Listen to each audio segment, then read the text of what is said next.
Welcome to the Northwest Sports Fanatics YouTube channel. I am your host, Orion. I got a great show for you here today between the Seattle Mariners and the Tampa Bay Rays. First pitch is going to be here in roughly 5 to 10 minutes. So let's cue up the music, take a look at the thumb, and let's get into the starting lineups. Happy Saturday, everyone.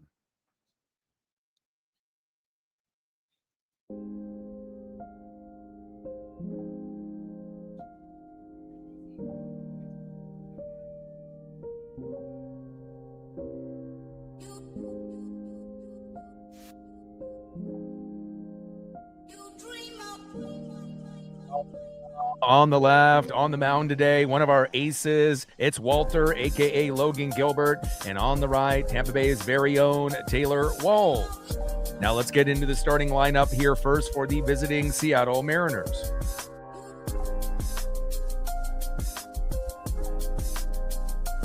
Leading off for the Mariners at third base, J.P. Crawford.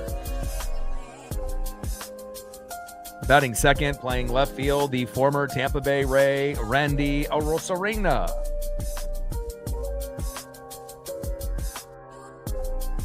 Batting third, DHing for Seattle, the Italian stallion, Dominic Canzone.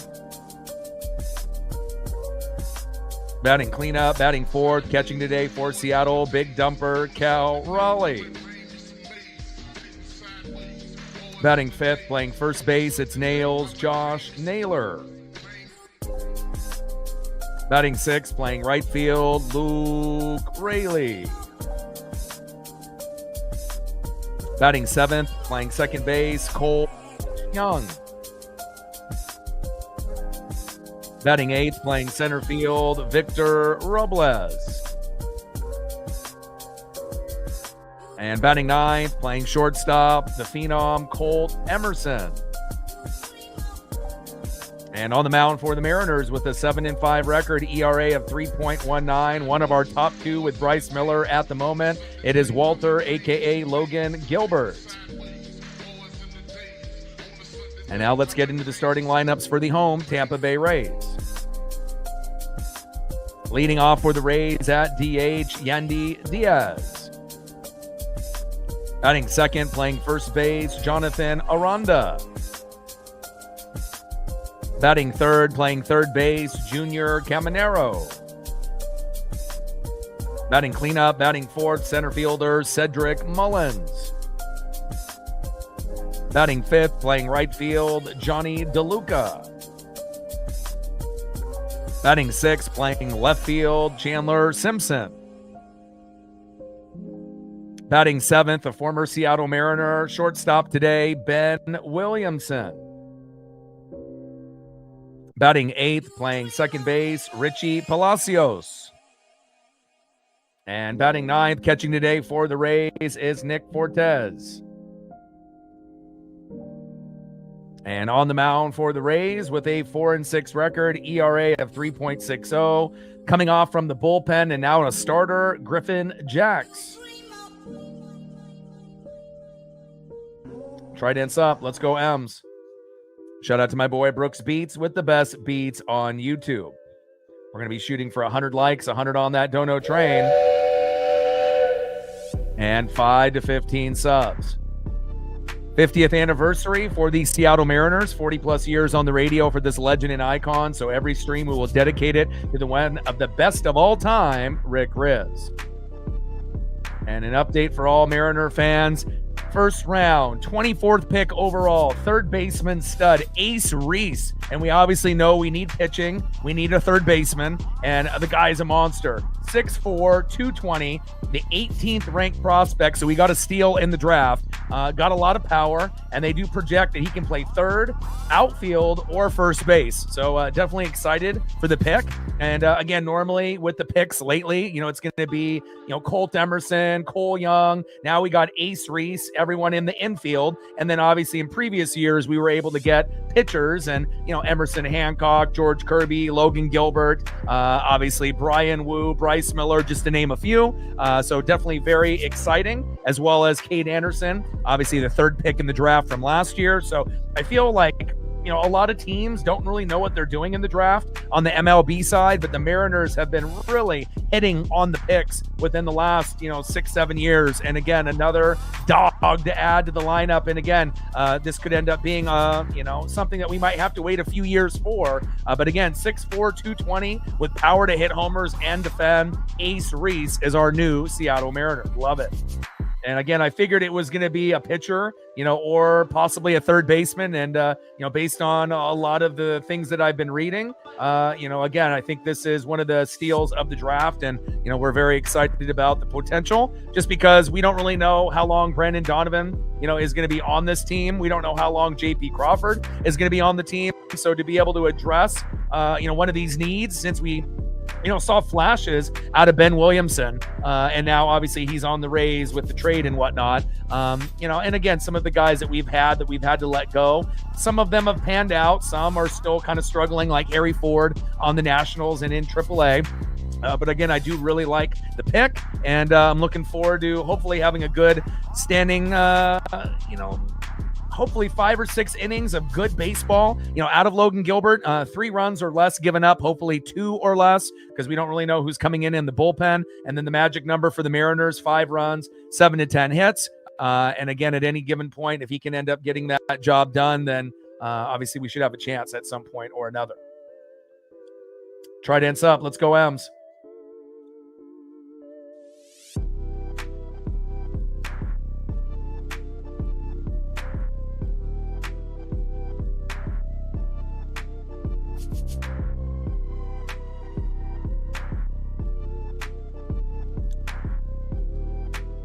Donkey in the building. What's good?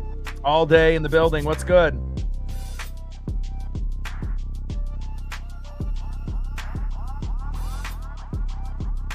And we should get going here in just a couple minutes after the commercial break.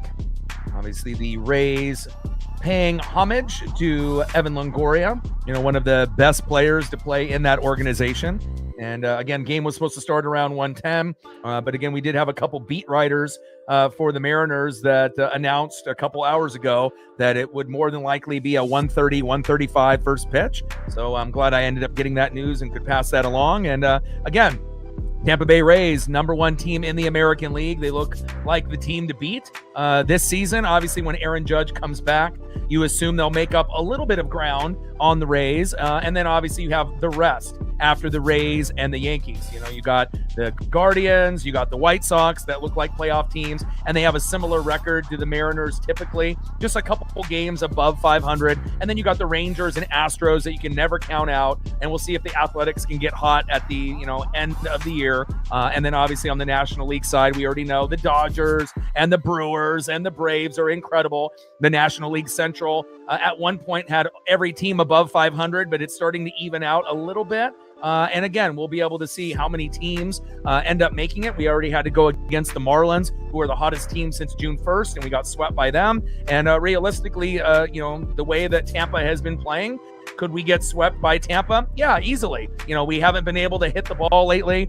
Pitching has been kind of hit or miss. And again, we don't have Julio Rodriguez or Brandon Donovan in the lineup. And again, Donnie hasn't been able to play since the first month and a half. But having Julio, obviously in these 3 games, would have given us a better shot to compete, let alone try to win a game. But I'm hoping that we can win at least a game so we don't go 0-6 in these last 6 games as we go to the All-Star break. But I do believe that we are going to get hot after the All-Star break, and we are just about ready to get into first pitch. Griffin Jax coming from the pen and being a starter, and actually has done a pretty decent job with all things considered.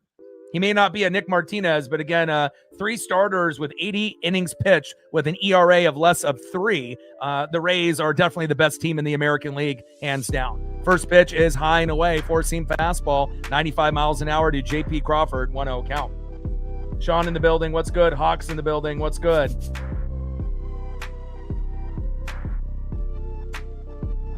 One-0 pitch, low and at the knees, 2 balls and no strikes.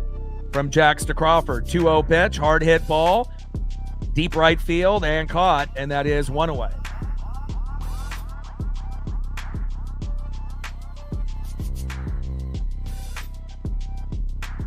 JP Crawford flies out to right. That's 1 up and 1 down.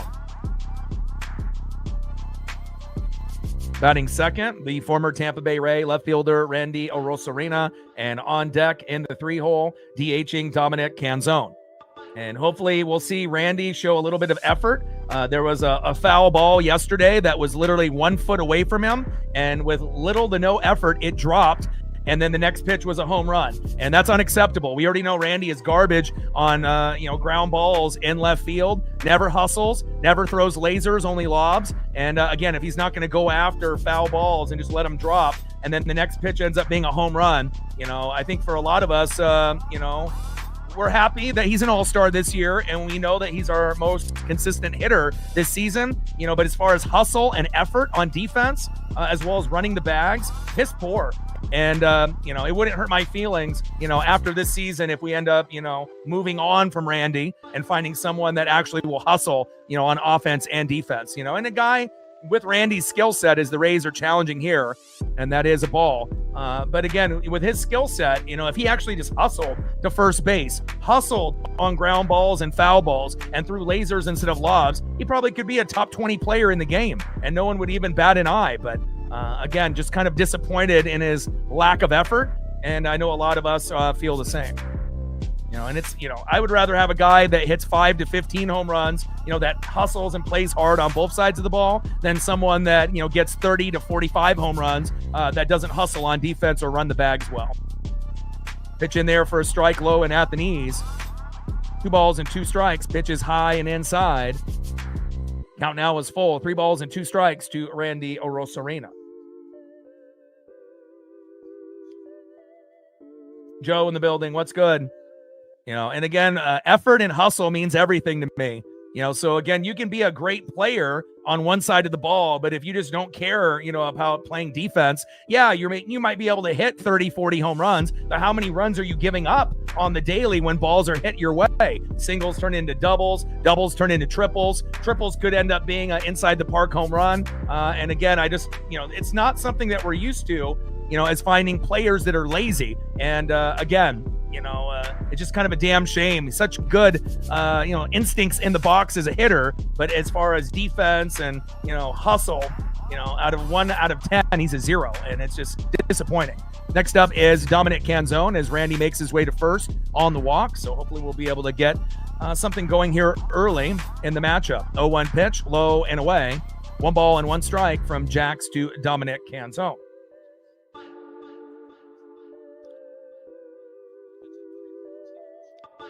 Rebecca in the building. What's good? The thing is that's a lie if he wants to say that he's protecting his body. When you're a baseball player, you need to show effort regardless if you're in a contract year or not, because every year he's been on the team, he's done this. And a nice slow dribbler there up the middle towards first base, and Dom is safe. So, he can't use that excuse like, oh, I don't want to get hurt, or, I want to make sure I get more money, but again, it's like he's definitely a selfish player, cares about himself more than the team. Look at guys like Victor Robles, who went into the wall last year and almost missed the whole year just trying to be able to get a ball that was a foul ball in right field. Randy would never. And the real, last straw for me was yesterday, seeing that foul ball that was literally 1 foot away and didn't even hustle to it. Next pitch was a home run. And again, it could have been, end of the inning. And again, that lack of effort, I could care less on how many hits, RBIs, or home runs he gets. His base running and his defense is piss poor, and it's unacceptable.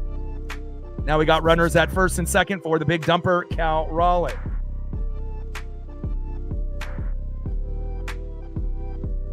And it's also the coaches are to blame as well, because nobody apparently is calling him out for his laziness there in left field. So 1-0 pitch. 4-seam fastball there. 1 ball and 1 strike from Griffin Jax to the big dumper, Cal Raleigh.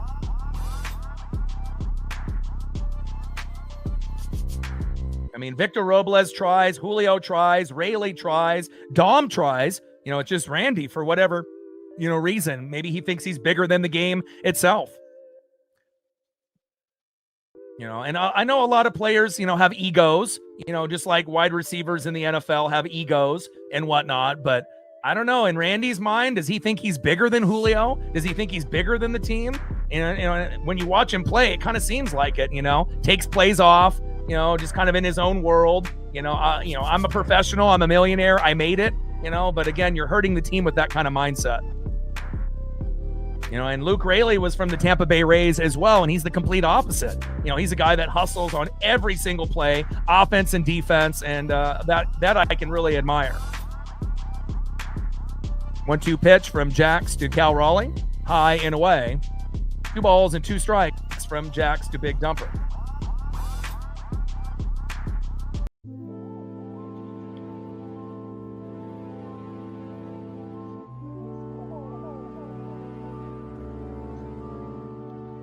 Two pitch, hop behind the plate and foul. Count still remains 2 balls and 2 strikes from Jax to Raleigh. Cal's not even in the same category as Randy. Cal is just in a slump, and they, overplayed him last year. Played 159 games out of 162, did the home run derby, won it, was in the All-Star game, did the WBC, and his body broke down, and he had a record-breaking 60 home run season, had a couple injuries this year, and obviously is, pacing for a fraction of the home runs, but Cal cares about the team. Cal cares, so much that he's pressing, that he's really trying to go and, get those home runs and those big RBIs, but he just needs to get his timing down, settle in and settle down, let the game come to him, be a little bit more patient in the box, but Randy and Cal are not in the same category. I would rather go with Cal long-term than Randy long-term any day of the week.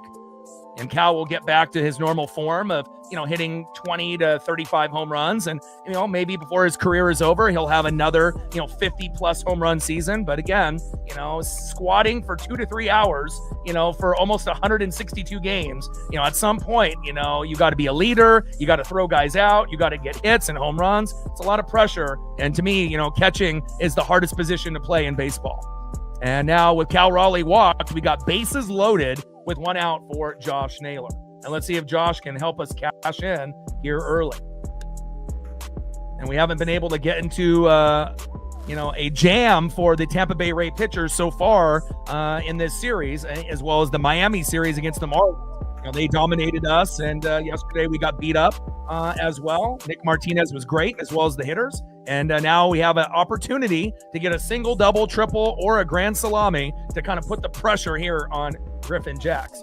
And he is a bullpen pitcher originally, 4-6 record, ERA of 3.60, but he actually has done, pretty decent with all things considered since he's a bullpen guy. But in this matchup right now, obviously with bases loaded and 1 out, we got to take advantage.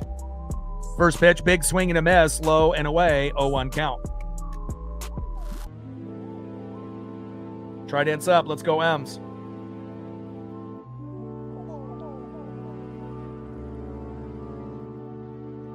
Oh, 1 pitch, high and away. 1 ball and 1 strike from Griffin Jax to Josh Naylor. TJ in the building, what's good? And on top of that, we ended up drafting one of the steals of the draft moments ago, Ace Reese, 6'4", 220, third baseman, and he can also play first base or outfield. And again, we have a need at third base, but again, depending on if Donnie is on the team down the road or JP Crawford, we have a spot in a couple years for a guy, like Ace. And then, depending on what happens at first base or in the outfield with Randy's situation or with Naylor, we have a guy that could play multiple positions. And obviously 6'4", 220 lefty. The Mariners have really done a great job drafting the last 6-7 years.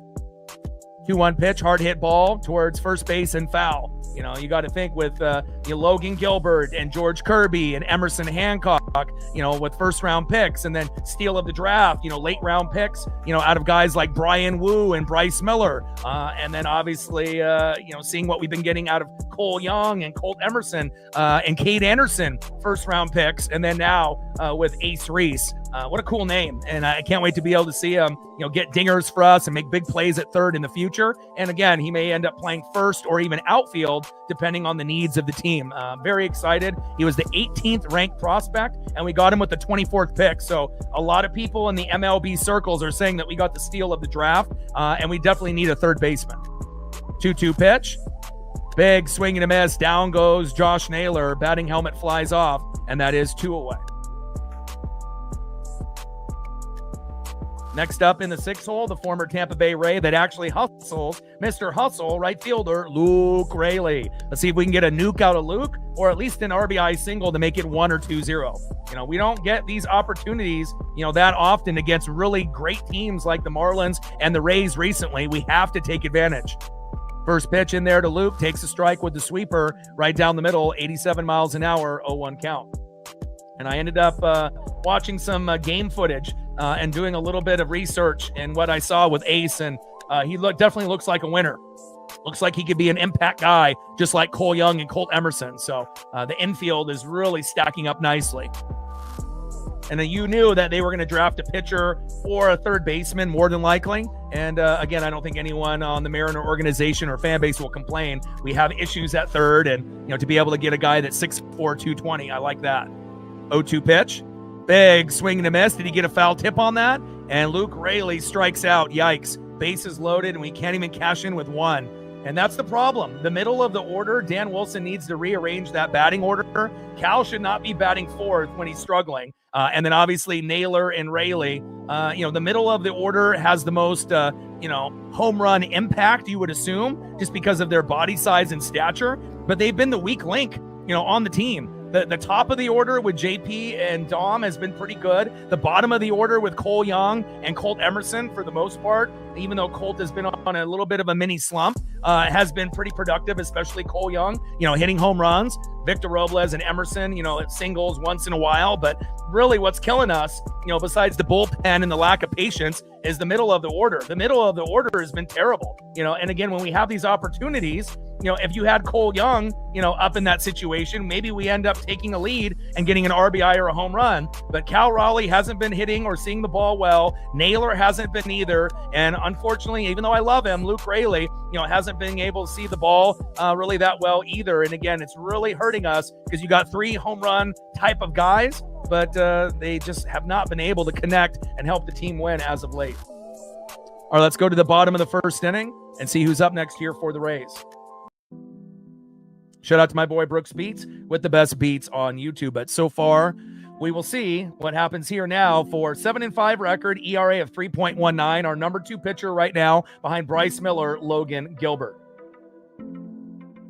Leading off for the Rays, DHing Yandy Diaz. Batting second, first baseman Jonathan Aranda. And batting third in the 3-hole third baseman stud, Junior Caminero.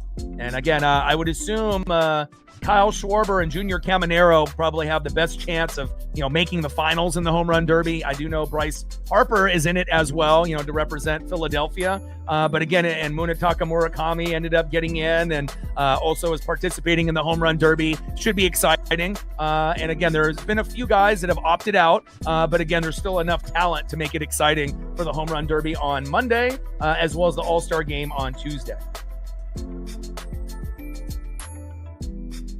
Trident's up. Let's go, M's.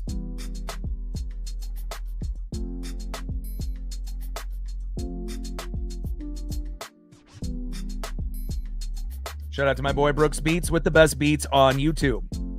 But at least Jax has been a little off as the first pitch from Gilbert goes behind Cal, back to the backstop, not the start that we want, 1-0 count. But again, if we're going to get runners at first and third, first and second, or bases loaded, regardless if it's 0 outs, 1 out, or 2 out, we have to be able to cash in at least some of the time. Too many missed opportunities against the Marlins and Rays. Hard hit ball into deep center field. Victor Robles is there, and that is 1 away.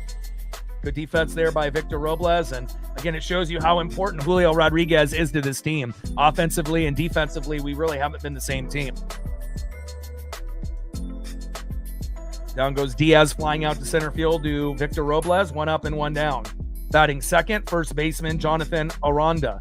On deck is Junior Caminero. And if you're actually looking at the talent level of those 3 guys, it might be the best 3 players in the American League batting 1, 2, and 3. They obviously have a 55-37 record, 34-14 at home. They're number 1 in the American League, and they're right there, talent-wise and record-wise with the Dodgers, the Brewers, and the Braves. And again, they definitely are the front runner to make it, for the American League. But again, once the Yankees get Aaron Judge back, we get Julio back, as well as a few other teams like the Guardians, White Sox, Rangers, and Astros. Get a little bit healthier. It should be definitely a fun run, in the second half of the season. 1-0 pitch, big swing and a miss, high and away. 1 ball and 1 strike from Gilbert to Aranda.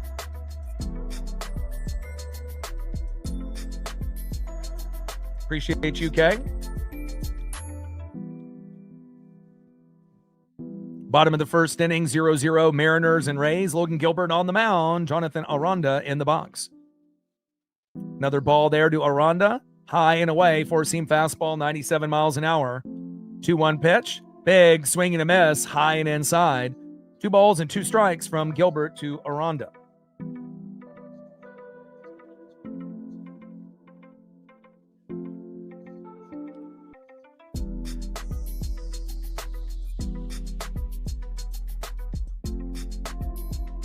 Two-two pitch.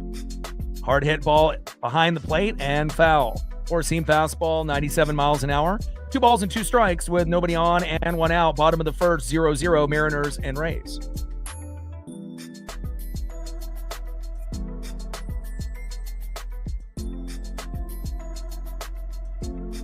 Two-two pitch.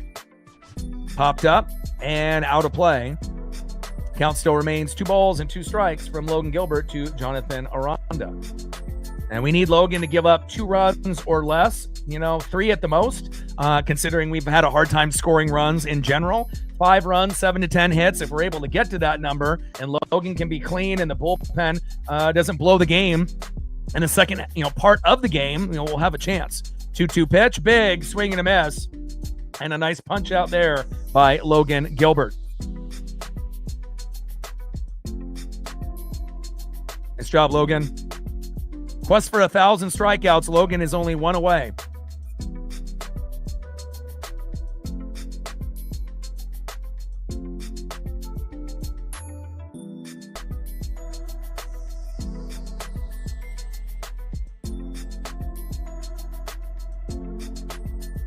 And Caminero with a line drive into left. Randy obviously not hustling as usual.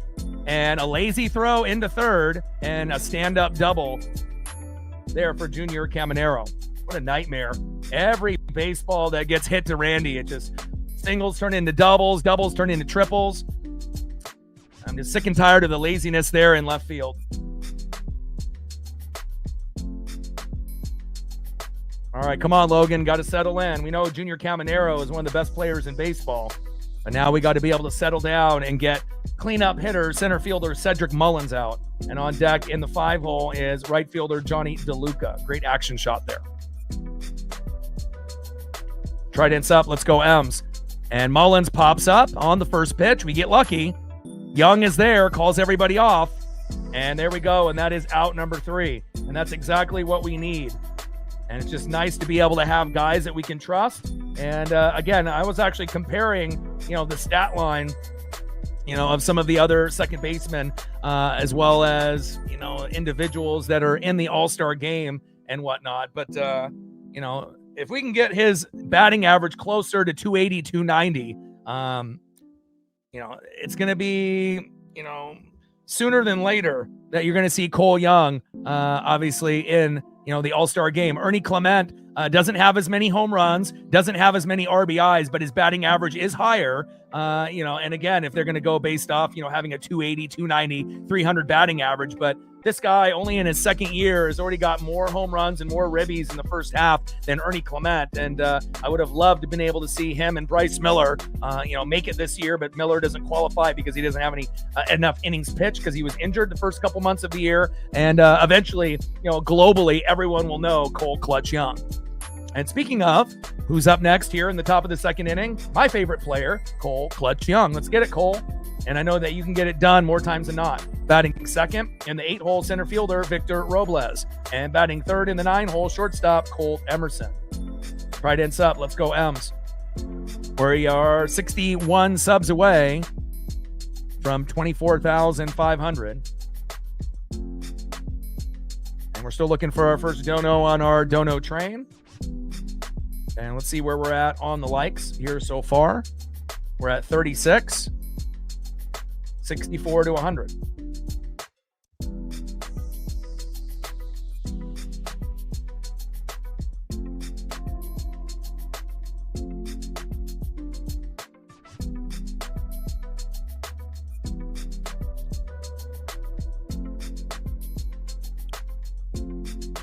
And if we had minimal injuries, like last season, this team, probably would be 5, 10, 15 games above 500, easily, with all the injuries and poor play and poor decision making.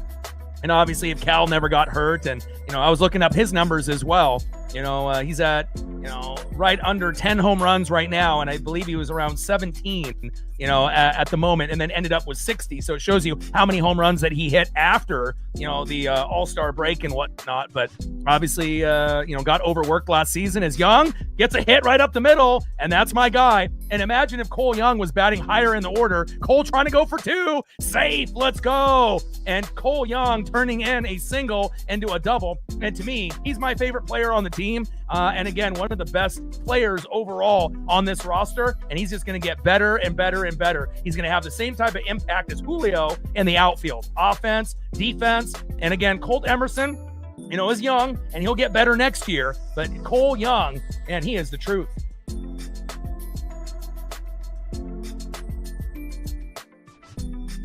Let's go. And imagine if Cole was in the middle of that order, we would have had bases loaded. And, chances are he could have still popped up or, struck out or grounded out. But again, they don't call him clutch for nothing. And again, we just need to be able to get some of those middle of the order guys going. And again, the top of the order and the bottom of the order are pretty trustworthy, but the middle, not so much. Victor shows bunt. Here we go. Drops out a perfect bunt. Look at that. Small ball. And I always talk about bunting every single game. And finally, we get Victor Robles to listen and drop a bunt down and move Cole Young to third. Great job. And that's the type of execution that's been lacking from Dan Wilson's managing. You need guys to bunt. You need to move guys over. And again, Cole Young getting the rally started. And honestly, I'm not surprised. He is my favorite player on the team and has been for quite some time. I love offense and defensive players. And let's see if Colt Emerson can end up getting Cole Young home from third base. Let's go, Colt. First pitch to Emerson, hard hit ball towards third base and foul, out of play. Top of the second inning, runner at third with 1 out. Griffin Jacks on the mound, Colt Emerson in the box.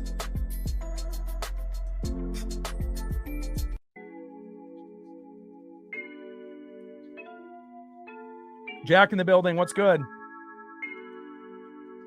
And a hard hit ball by Emerson, deep center field, deep enough for Young to tag up. 1-0 M's. Let's go.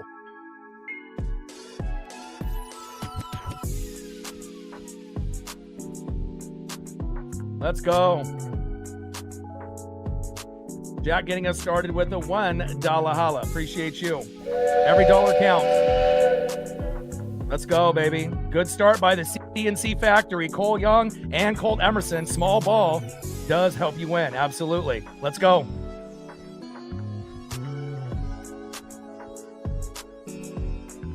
And again, it's all about effort, timing, patience, guys that put in effort on offense and defense. And, Cole Young and Colt Emerson can play offense and defense like Julio. And I just wish we had more guys like that. And then obviously we have like the opposite with Randy, who plays offense, but, not so much on the defensive side. 0-1 pitch, low and away, 1 ball and 1 strike with 2 outs and nobody on. Top of the second inning, 1-0 Mariners. Let's go. But I do believe Cole Young will get a Gold Glove this year, and I think that he'll be as we have a slow dribbler by JP, throw to first, and that is out number 3. But I'm pretty sure in the very foreseeable future, Young will either be a starter or a backup at second base for the American League for many, many years to come. And again, he just needs to get his batting average closer to 280, 290, 300. And again, I believe that his numbers with RBIs and home runs are going to be better than any other second baseman. Like, they got Ernie Clement in there right now, but he doesn't have as many home runs or RBIs. The one thing that he does have on Cole is batting average. But again, batting average isn't really everything. But again, it is something that obviously people look at. So let's go to the bottom of the second inning with a 1-0 lead. Great job by Cole Young and Colt Emerson. And again, the youth movement is real.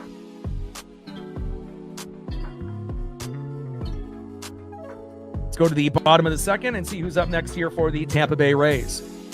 Next up for the Rays in the 5-hole, right fielder Johnny DeLuca. Great action shot there. Batting second in the 6-hole, left fielder Chandler Simpson. And batting third, the former Seattle Mariner playing shortstop, not third, Ben Williamson. Great to see Ben. He wasn't in the game yesterday, and we wish him the best.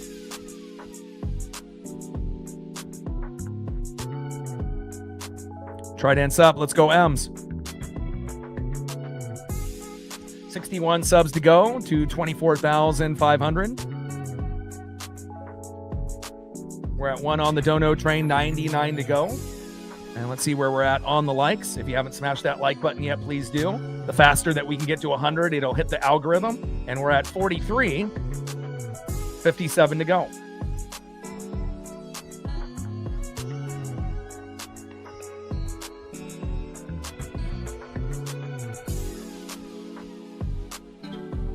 You know, and that was a team effort, you know, by what happened. So you got Cole Young that had a nice, you know, ball hit up the middle, and then obviously tried to be able to stretch it into a double to get a runner in scoring position and ended up getting it. Then you had Victor drop the bunt down perfectly, moving the runner over to third. And then you had Colt Emerson get the deep sac fly, deep enough for Young to be able to tag up from third and score. So again, the bottom of the order isn't the problem. The top of the order isn't the problem with JP, Randy, and Dom. The middle of the order and the bullpen right now are kind of the problem. Cal Raleigh, Josh Naylor, Luke Raley need to be better, as well as our bullpen guys, not just the AAA guys. You know, obviously with Hoppy going back and forth with Rucker and Simpson and Davila, but sometimes it's guys like Jose Ferrer, Eduard Bizardo, right? As well as, you know, Gabe Spire. It's like, you know, you really think that those guys are trustworthy, but sometimes they're not, like Jose yesterday. And we're really missing Brash, Criswell, and Vargas. 0-2 pitch, low and away.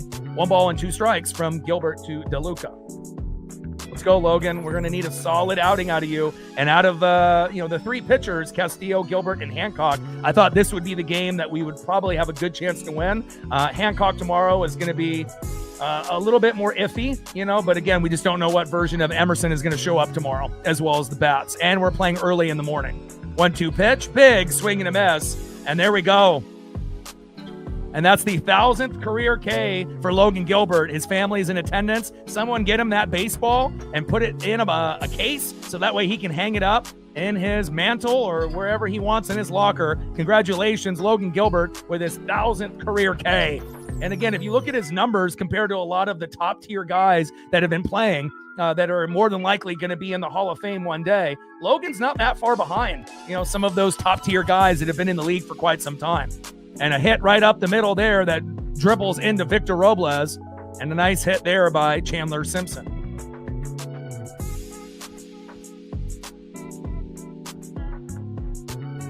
Next up is the former Seattle Mariner in the 7th hole, our former third baseman playing shortstop today for the Rays, Big Ben Williamson.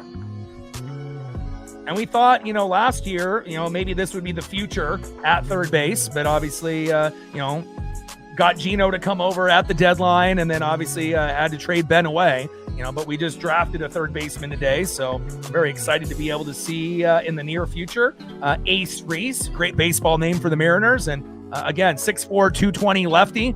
And we haven't really had a solid third baseman as far as a young prospect besides Ben, you know, as of late. So, and again, obviously we had to move on from Ben, and really looking forward to hopefully solidifying that position. And again, he can also play first or outfield. So if we move on from Randy, or if there's injuries to Josh Naylor in the future, you know, Ace can play multiple positions, which is obviously a lucrative thing, you know, as far as baseball players coming out of college. Pitch fouled off there by Ben Williamson. No balls and 2 strikes from Gilbert to Ben. 0-2 pitch, low and at the knees. 1 ball and 2 strikes from Gilbert to Williamson.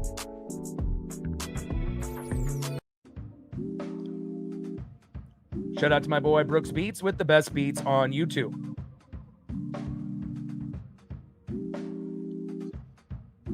Throw to first and safe.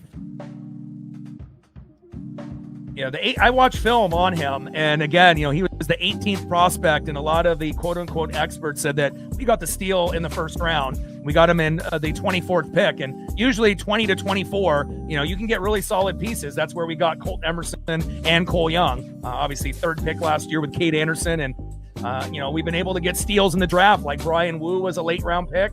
Bryce Miller was a late round pick.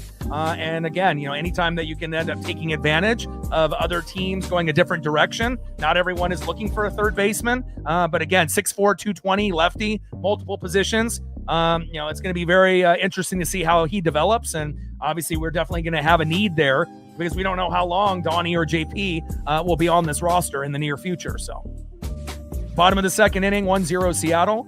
But if he's anything like Cole Young and Colt Emerson, we're in for a treat. And again, we haven't ever had a third baseman that's 6'4" for 220 as a lefty, a guy that can hit home runs. So, usually we get guys that are more in the 5 to 15 home range like Ben Williamson. So, it's going to be really interesting. And obviously we had Gino as a power hitter, but he did strike out a lot. But, you can't keep everybody, from one year to the next. And obviously with guys like Polo and Gino, they made the right decision to kind of move on, and you got to be able to bring in the youth movement. So pitch fouled off there by Ben Williamson with the slider, low and at the knees. 2 balls and 2 strikes with a runner at first and 1 out. Let's see if we can get a slow dribbler up the middle and get a double play and get out of this inning and help Logan Gilbert. His numbers aren't really that great, but obviously he's not playing third base, but gets a nice hit there down the third base line. Run, Randy, you lazy ass. Gosh. And a run scores, and the game is tied. I mean, you got to think, for every home run Randy gets, how many runs does he give up on the daily? It doesn't end up being in the positive for us. If anything, it ends up canceling out, or we're in the negative. Even if a guy like Randy can hit 30, 40, 50 home runs, how many runs is he giving up? And again, we need a better, third baseman than JP Crawford. And then obviously with Brendan Donovan and his injuries, we don't really know how long we're going to be able to have, Donnie on this team as well. So, obviously drafting a third baseman was a necessity besides a pitcher. And we already have Cade Anderson and Ryan Sloan. So they could have went for a pitcher, but they definitely made the right choice in getting a third baseman. It definitely is a need that we desperately have to be able to address, not only for this year, but for future years with this franchise. First pitch to Palacios is in there for a strike. 0-1 count.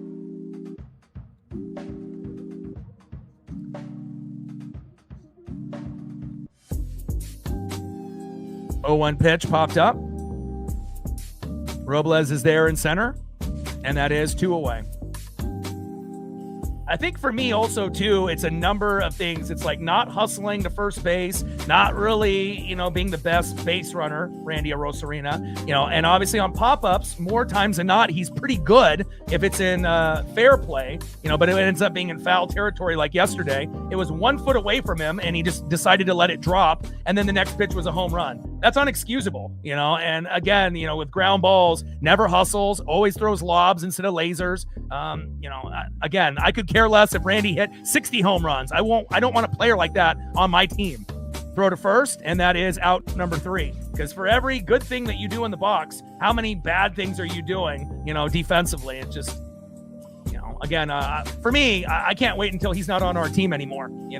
Again, he has an amazing talent to hit. He probably should be our DH, and that way we don't have to worry about all this bullshit in left field, But again, Dan Wilson isn't the brightest light bulb in the bunch, so. Definitely feels like, Randy in his own head feels like he's bigger than Julio and he's bigger than the game itself. And, that's not the type of player that we want here in Seattle. All right, let's go to the top of the third inning, and let's see if Randy can actually get something going in the box. And that is one thing that he is really good at. He's been our most consistent hitter. So again, a lot of laziness and poor effort, by Randy on defense and hustling to first. But one thing that he's really good at, I'll give him credit, he is our only all-star this year, is that he's a good hitter. And again, he can get on base. Not the most patient hitter all the time, but he definitely has a good feel for the baseball, and I'll give him that. Next up, 0 for 0 with a walk, left fielder Randy Arozarena. Batting second, 1 for 1, DHing the Italian stallion Dominic Canzone. And batting third in the 4-hole with the walk, catcher, big dumper Cal Raleigh. And there should be no reason Cal is cleanup The middle of the order is just a mess with Raleigh, Naylor, and Rayleigh for the most part. But Cal should be in the 6 hole until he can prove he can hit again. I don't know what Dan thinks by putting Cal in the 4 hole. Now, if Cal was playing like he did last year, having him bat 2, 3, or 4 would be fine, but not with his production this year. But again, it's crazy to think that Fanatics can manage this team better than a professional manager as a former player. But again, there's not really that many great managers in baseball right now. Maybe 4 or 5 out of 30. And that's just the way it is, a revolving door of hiring and firing former baseball players.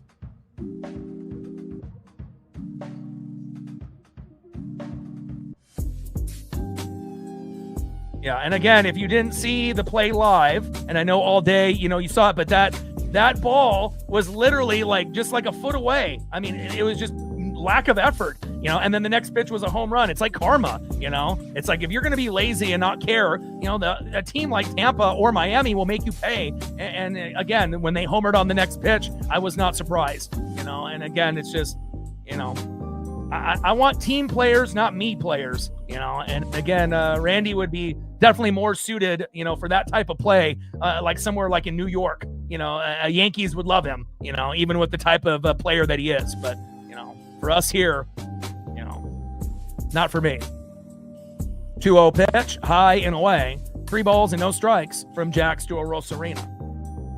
And again, we're going to, make sure that we showcase and give love, to, great players, whether it's on Seattle or the opponent, but also we got to call a spade a spade. We got to call out our guys that aren't doing a good job, and also, calling out certain plays, with the opponents as well. But, Randy doesn't get a pass just because he's on our team, and again, just really disappointed with the lack of effort. But he does get on with a walk here again. And next up is Dominic Canzone.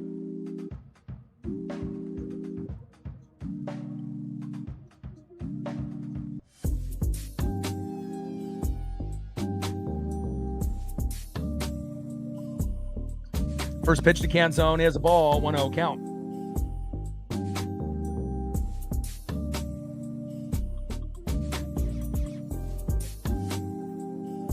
Yeah, and that foul ball effort yesterday, that was 1 foot away from him. That might have been like the laziest play I've seen from him in a Mariner uniform.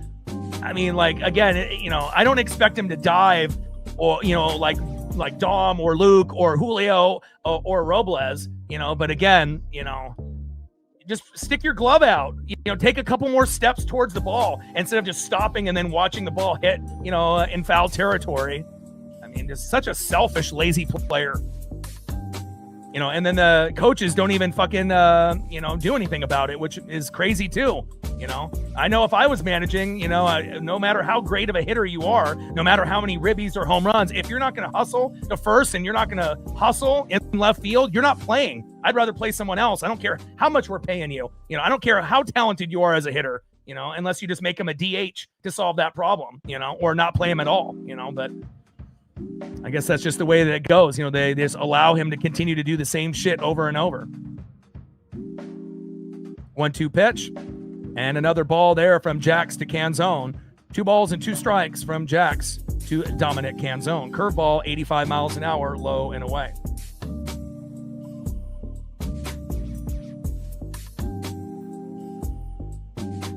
2-2 pitch, low and at the knees. Good take here by Dom. And you just got to be able to realize if a pitcher has got it or not. And again, you don't want to bail the pitcher out when he's not being able to hit the corners and hit the strike zone. You want to be as patient as possible, not only to get the pitch count up, but also to potentially get walks. And we haven't really had a problem with the top or the bottom of the order in that situation, as that is strike 3. Dominic Canzone ends up taking strike 3, looking on the corner. And obviously no challenge by Dom. And even if he were to challenge, we would have lost that challenge. So smart for Dom just to walk to the dugout. And that is 1 away.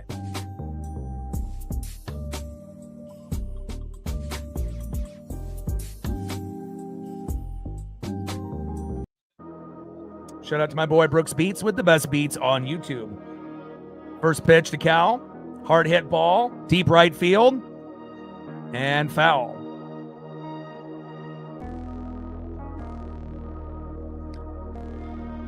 Yeah, Yankees or Mets would be a great fit for Randy, because then he's like in the spotlight in New York. He can be lazy and, they won't care, and if they do, the fans and start booing him and whatnot, then maybe, the managers out there would actually make a move. And Cal with a little blooper into left, and finally Cal getting a hit. Nice to see after getting a walk, and a productive day so far for Cal Raleigh. Good job. Next up is Josh Naylor. On deck is the former Ray right fielder Luke Raley. And again, even though Randy and Raley both came from Tampa, they're like the complete opposite. One guy hustles all the time, and the other guy doesn't hustle at all. It's just, kind of crazy. Wish we had more guys, that would put the effort out. And first pitch by Raley, caught, and double play. Unbelievable. Look at that amazing defense there by the Tampa Bay Rays. Line drive. Randy tries to get back to second in time. Are they going to challenge? Looked like a pretty clean double play to me. And Randy doesn't get back to second base in time after that line drive. 1 run, 3 hits, no errors apiece, and a little bit of bad luck for the Mariners. And again, based on how things have gone lately against the Marlins and Rays, I'm not too shocked. The Rays are so locked in. The Marlins are so locked in. And again, hopefully we'll be able to get a few more runs before this one is over.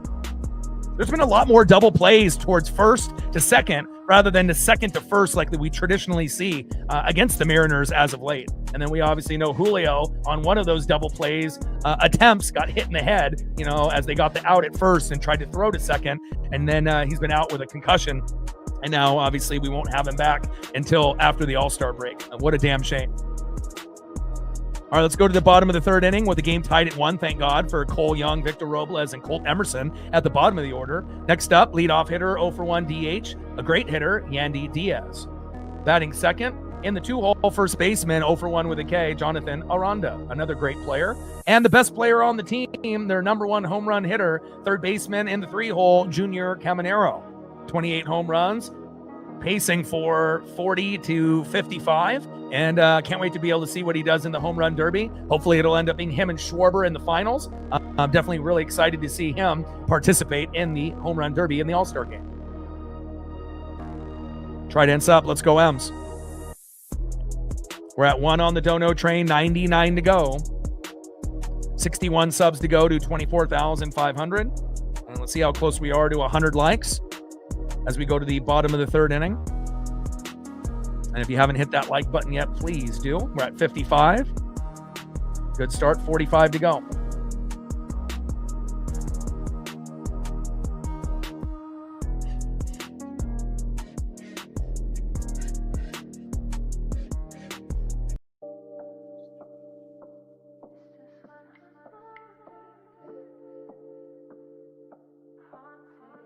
All right, let's go, Logan.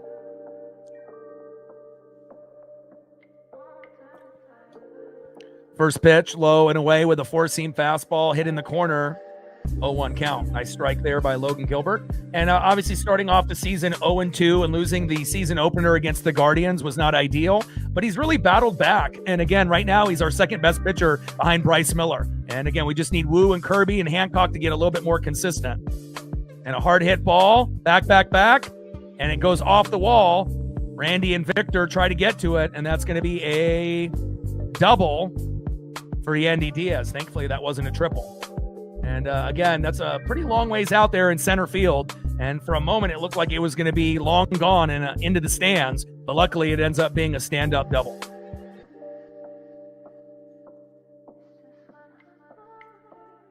Now, if you remember, Caminero ended up being runner-up just either last year or the year before. And then we know Schwarber obviously has a good technique, for the home run derby. And I think with Bryce, obviously, he's there representing the Phillies as well. But again, it's been a minute since he's been in the competition. So I feel a little bit of an edge with Schwarber and Caminero, in my opinion. But again, who knows, with the crowd, behind him, Schwarber and Harper, they could end up, making some magic there in Philadelphia. And then you got guys like Munetaka Murakami and a few others that are kind of wild cards. You just don't really know, if they're going to do well in that event or not. Obviously, was very, very good home run hitter before he ended up pulling his hammy. 0-1 pitch, little floater into center field. Get it, Victor. And runners running hard. Diaz coming home. And 2-1 Tampa.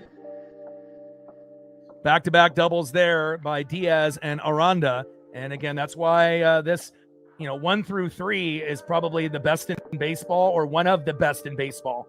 Diaz, Aranda, and Junior Caminero. Diaz and Aranda can get those singles and doubles, as we just saw, back-to-back doubles by Diaz and Aranda. And Caminero is that home run hitter. He's their best player on the team, but he also can get singles, doubles, and triples himself. So, it's a kind of a pitcher's nightmare, so to speak. But again, we just got to be able to limit the damage here.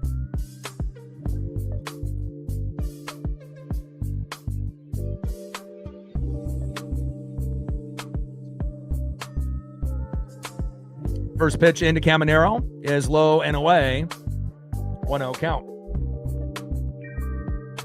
Yeah, but again, you have to understand, the Marlins were the hottest team in baseball, since June 1st. They were beating everyone. It didn't matter who they played. If you go 25-8 in a month and a half, you are rocking and rolling. And then right after that, getting swept, now we have to play the best team in the American League. I mean, it's essentially like we're playing the Dodgers, the Brewers, or the Braves. And even though we did pretty good against the Braves earlier in the year, there's a difference between playing at home and on the road. And even though we played the Braves well at that point, obviously we had Julio then, and obviously we don't have Julio now. And Julio definitely makes an impact in the game, not only offensively or defensively. And look at the Yankees and Aaron Judge. Without Aaron Judge, they're not the same team. Can they still win games? Yes, but they're not as dangerous, obviously, without their best player. 1-1 pitch, pop behind the plate and foul with that sweeper, low and at the knees. 1 ball and 2 strikes with a runner at second and no outs. Bottom of the third inning, 2-1 Rays. Yeah, we're 20-28 on the road, and obviously that is not ideal. Could be a lot worse, though. Like I mentioned, we could end up, being 10, 15, 20 games below 500 with all the problems that we've had this year. So to be, hovering in first, second, or third in the AL West, with obviously the American League being down this year, we have to be thankful, that we're not, in last place like the Angels with all the things that have gone wrong. I mean, we have probably the most talent, or one of the teams that has the most talent, obviously with the Rays and the Yankees. Obviously the Guardians and White Sox are playing good ball right now as well. But, some guys underachieving, like Cal and Kirby and Wu and Mooney, injuries, to Julio and Donnie at the moment, as well as Vargas, Criswell, and Brash. So it's like, and then not really having a competent manager in Dan Wilson doesn't help either, but we just got to do our best. Tread water until we get to the All-Star break.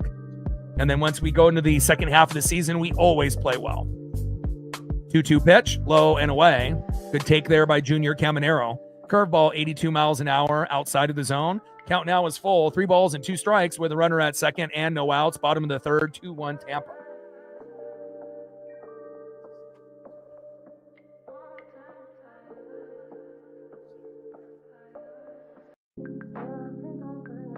Come on, Logan. And steps off the mound.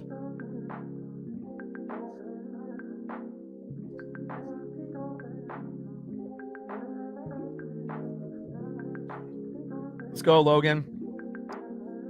Logan on the mound and Junior Caminero in the box. 3-2 pitch, low and at the knees. And Junior Caminero gets walked. And Caminero is one of those guys like Aaron Judge that I don't mind, if we end up walking a player like that a couple times a game, because if you don't walk a Caminero, more than likely he's going to get you an RBI or a big home run. And obviously we saw that yesterday. So, again, there's only a few guys in the league that I'm okay, with, walking. Ohtani, Judge, and guys like Junior Caminero, Again, there's going to be times where you go at him and you might get lucky and strike him out once and get him to pop up once, or ground out. But, with the type of player that he is, more times than not, if you pitch to him 4 or 5 times in a game, chances are he might end up getting, those game clutch winning RBIs or home runs that gives the Rays the victory. And he's proven that this year. First pitch to Cedric Mullins, low and away, 1-0 count. 1-0 pitch, high and inside. 2 balls and no strikes from Gilbert to Mullins as that slider misses there by Logan Gilbert.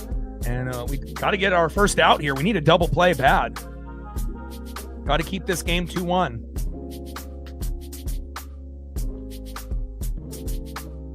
2-0 pitch from Gilbert to Mullins.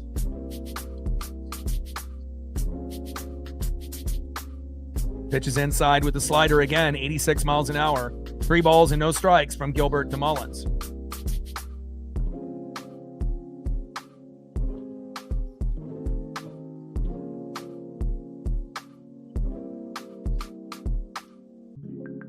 .30 pitch in there for a strike. Count now is 3 balls and 1 strike with a runner at first and second and no outs. Bottom of the third, 2-1 Tampa.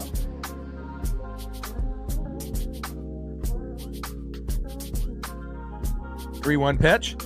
Shows bunt, takes a strike. Count now is full. 3 balls and 2 strikes from Gilbert to Mullins.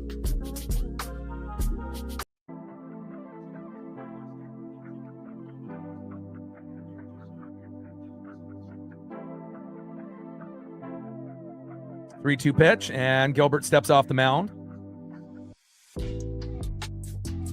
Bottom of the third inning, runners at first and second with no outs, 2-1 Tampa. Emerson had a sac fly to center, scoring Cole Young, who ended up getting a double after we ended up getting Robles to bunt to get him to third. And Mullins with a hard hit ball into deep right field.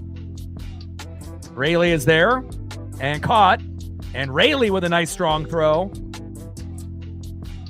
And now we got runners at first and third with 1 out.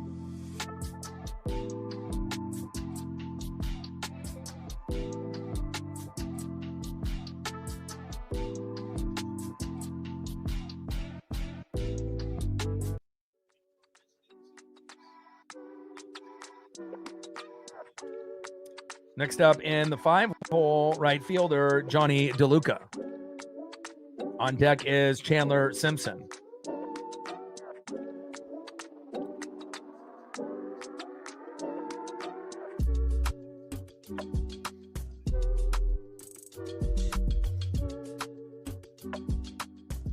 I mean, it's not that surprising. I mean, we're not a very patient hitting team besides JP, Dom, and Cole Young. So the middle of the order more times than not does nothing, and you can't count on JP, making plays every at bat, and obviously Dom has, been drastically improved this year, as Luke Rayleigh. Cole Young is a second-year player. Emerson's a rookie, so it's like, we don't have Julio or Brandon Donovan, and obviously Donnie as our leadoff hitter makes the team that much better. And when we had Donnie, we were a better-looking team, and once Donnie and Julio are back in the lineup, batting in the, top 3 in the order, it's going to make a big difference. If we have Donnie at 1, Julio at 2, and Dom at 3, it definitely would help quite a bit, with a lot of the issues that we're having, but we still have issues with the 4, 5, and 6 with Cal, Josh Naylor, and Luke Rayleigh.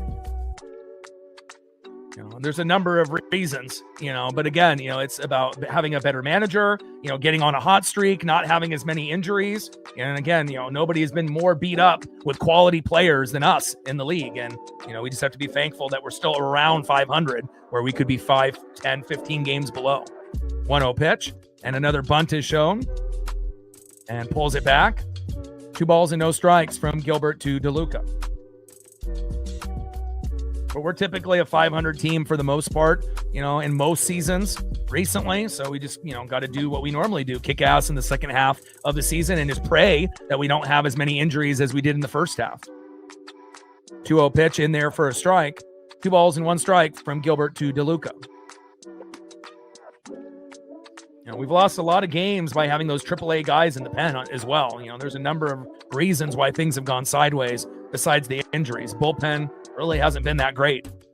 Mooney has been unreliable for the most part this season, right? No Brash, who normally is our number 1, not available. Criswell out. Vargas, we haven't had him for the whole year. So half of the bullpen is AAA guys that aren't reliable. And then we got guys that were supposed to be reliable, Inspire, Ferrer, and Bizardo, and they're nowhere near being as good as they were last year. So overall, the bullpen and closer have not been good. And you got to think that position group will win or lose you more games than any other position group. And for the most part, they haven't been good, and also with the lack of hitting on top of that. And then if our starting pitcher gets roughed up, it's hard to get W's. If you can't pitch well, you can't have a good bullpen, you don't have a very good consistent closer, and you can't hit on a regular basis for ribbies or home runs. So, it's kind of a recipe for disaster, but again, things will get better after the All-Star break. I'm confident of that. And as DeLuca strikes out swinging, Caminero steals second. Runners now at second and third with 2 outs, and we got to keep it 2-1. Next up is Chandler Simpson. First pitch in there for a strike, 0-1 count.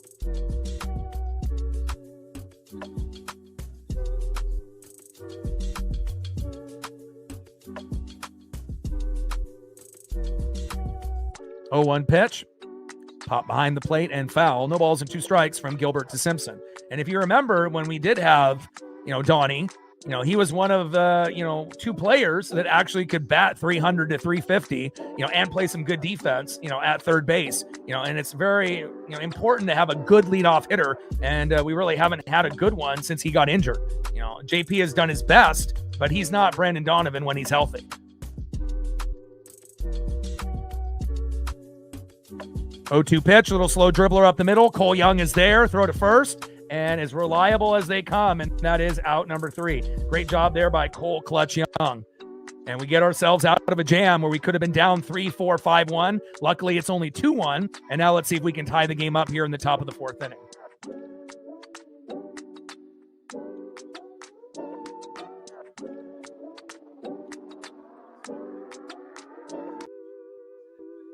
Shout out to my boy Brooks Beats with the best beats on YouTube.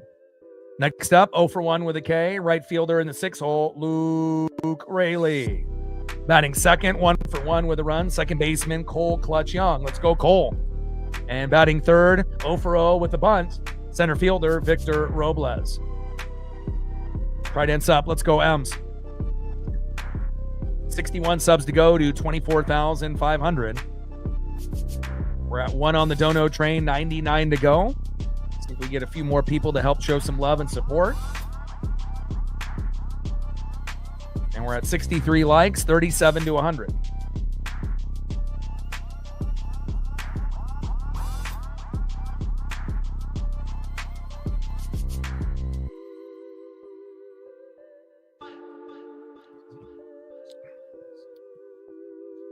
And if you're just tuning into the game, Emerson with a sac fly to center, scoring Cole Young from third. In the top of the second inning, 1-0 Seattle. Ben Williamson, the former Mariner, doubled to left. Simpson scored, making it 1-1. As that ball got hit to Randy, and we know what happens when ground balls go to Randy. And in the bottom of the third inning, Jonathan Aranda doubled to center. Diaz scored, making it 2-1 Tampa. 2 runs, 5 hits, no errors for Tampa. 1 run, 3 hits, no errors for Seattle. So we're in it. Logan is doing a pretty good job. Hopefully he doesn't give up any more runs, and we just need the bats to come alive.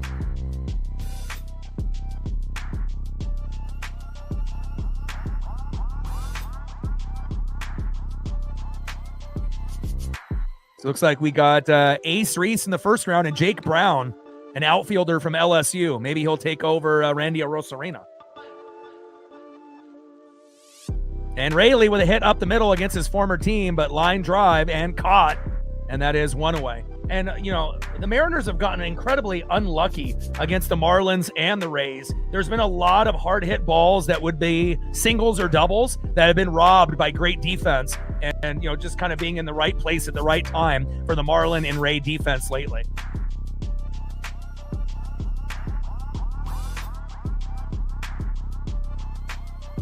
All right, here we go. Next up, my favorite player on the team, Cole Clutch Young. I'm a big Cole Young guy. I'm a big Colt Emerson guy. Love me some Julio, and obviously loving those 3 players isn't really that much of a surprise because they play both ways, offense, defense. They care, and they, obviously produce. And we know Emerson could be a little bit better. Obviously he's been struggling a little bit in the box, but he is a rookie, and he will get much better going into his second season, just like Cole did. 0-1 pitch, check swing. Did he go? Yes, he did. No balls and 2 strikes from Griffin Jacks to Cole Clutch Young.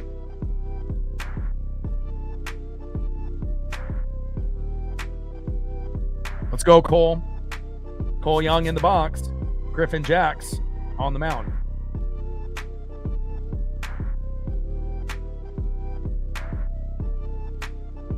Oh-2 pitch, low and away. 1 ball and 2 strikes from Jacks to Young.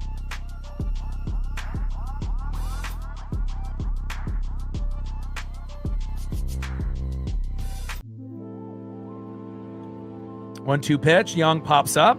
Should be a routine play in left field. And that is 2 away.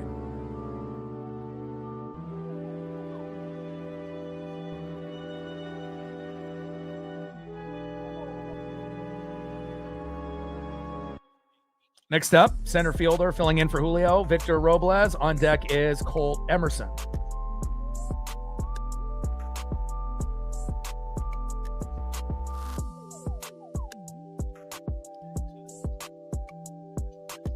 And Robles with a hard hit ball into right and caught, and that is out number 3. All right, let's go to the bottom of the 4th inning and see who's up next here for the Rays.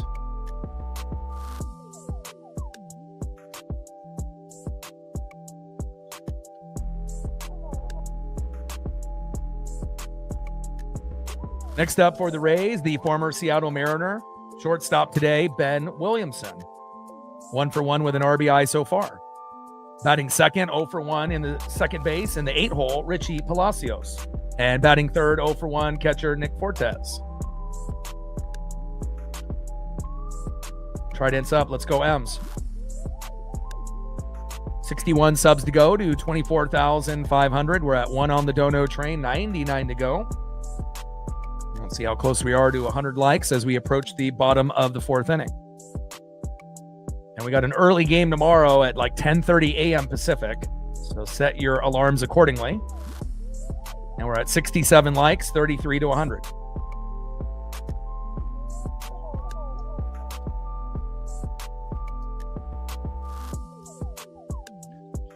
Shout out to our female audience, as well as all our nude subs, as well as everyone watching in the United States, Canada, Mexico, South America, Asia, and beyond.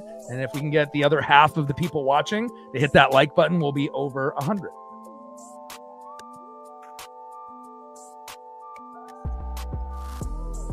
And I'm really excited about the first round pick here, Ace Reese for the Mariners, 24th overall, that can play third base and projected that could end up playing first base or outfield if needed. 6'4", 220. He was the 18th ranked prospect, so we got the steal in the draft.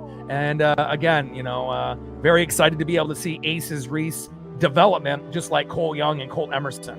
And if we can end up getting something special there at third and he ends up being a staple, for many years to come, that's going to be a very exciting second base, shortstop, third base combo, for offense and defense.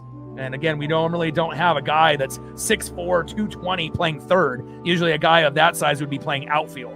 And again, he's got power in the bat, some good defense. Very excited to see the progression.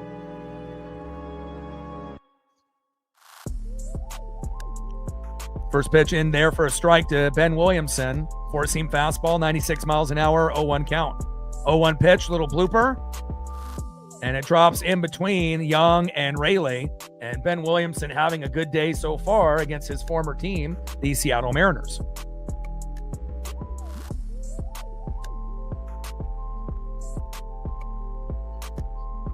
Ben Williamson now for 2 with an RBI, batting .245 on the season. Next up is Richie Palacios.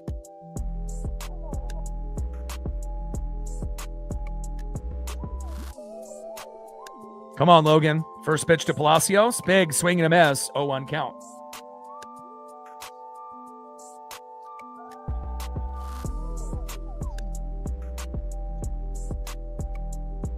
Seven and 5 record, ERA of 3.19, but started off the season 0-2. So, yeah, he really has come a long ways since the beginning of the year. 0-1 pitch, runner goes, nice throw, got him! What a beautiful throw by Cal Raleigh, Colt Emerson. Let's go.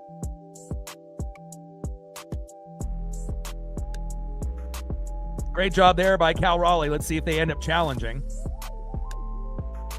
All right, they're going to challenge. Let's take a look at the replay to see if Cal ended up getting it there in time. The throw was on point. Normally it's wide right. And it looks like kind of a bang-bang play. It was called out initially. Let's look again. And it looks like Williamson is in there safe. Looks like he ended up getting his hand in there just in the nick of time. But we will see, what the replay booth decides to call here. Normally Cal over and Pareda would be throwing a little wide right. That was probably one of the more on-point throws I've seen from Cal since he's come back from the injury. And again, let's take a look at this replay again.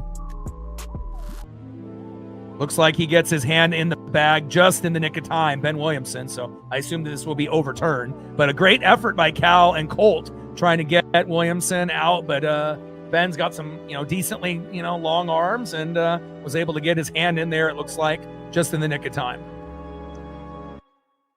And Williamson and Emerson are chopping it up at second.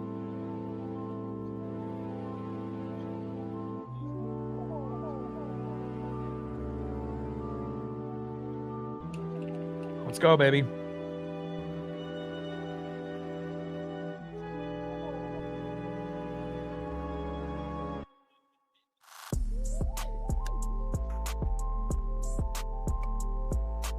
Okay, runner is safe. And again, we were much better at throwing guys out last year. We were better at stealing bags last year. We were running the bags better last year. There's just a lot of things that, were quite a bit better in that historic season last year compared to 2026. But I do assume the team will make a big jump. At least we're hoping, after the All-Star break. All right, Williamson is safe at second. 1-1 count from Gilbert to Palacios. He shows bunt, and it's foul.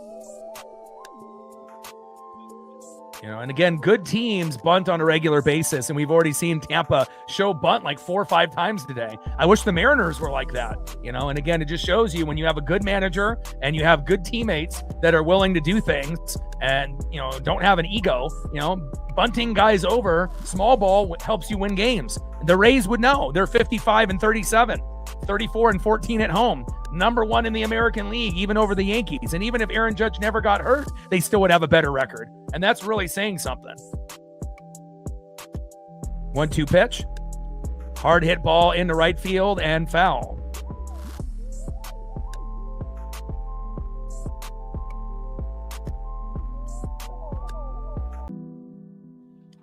Shout out to my boy Brooks Beats with the best beats on YouTube. Bottom of the 4th, runner at second with no outs. 2-1 Tampa. Gilbert on the mound. Richie Palacios in the box.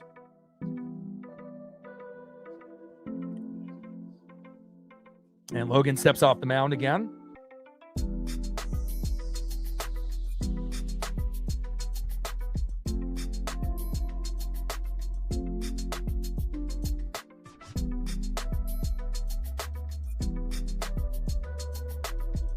One-two pitch, a little dribbler towards first. Naylor, toe tap on the bag, and that is 1 away. And runner advances to third.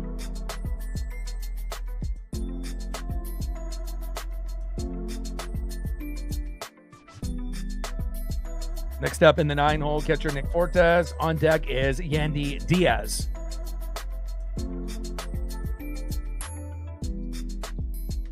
Let's go, Logan.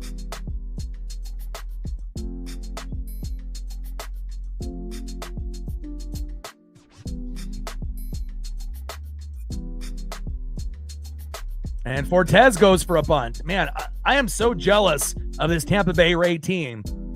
We've already seen half of the order, show bunt, or try to bunt. And again, the Mariners have never done anything like that. And like their team history, have half of the lineup actually sacrificing their ego and, trying to be a team player and go for bunts. You got to have the right manager, to be able to, make those decisions. And I really like what I'm seeing out of Tampa Bay. 0-1 pitch, low and away. 1 ball and 1 strike from Gilbert to Fortes. I think the most bunts that the Mariners would typically do in a game would be like 2, and usually no more than that. It's 2 or less, and sometimes none for multiple games in a row. And to have half of the lineup show bunt already is just incredible. But there's a reason why they're first place in the American League, and they're playing like the Dodgers, Brewers, and Braves, and they're a powerhouse, and I can see why. Pitching is great. Bullpen, overall has been pretty good. Few hiccups here and there, but that's, given. And obviously, these are selfless guys that are playing for each other. I wish we had the same in Seattle. 1-2 pitch, little check swing, and foul. but it's the first time in any game that I've seen this year, versus an opponent, that they've had half of the lineup at least show bunt on at least a swing or two. And I wish that, we would be that team one day. Yeah, Ellie De La Cruz would be fun to watch, though. Sal Stewart, they got a few guys. 1-2 pitch, big swing and a miss, and also Gino obviously there as well, even though he's struggling a little bit. Big swing and a miss there by Fortes, and that is 2 away. Good job there by Gilbert.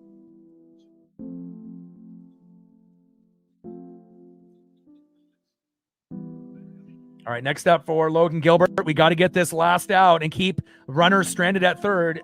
Yandy Diaz, 1 for 2 with a run.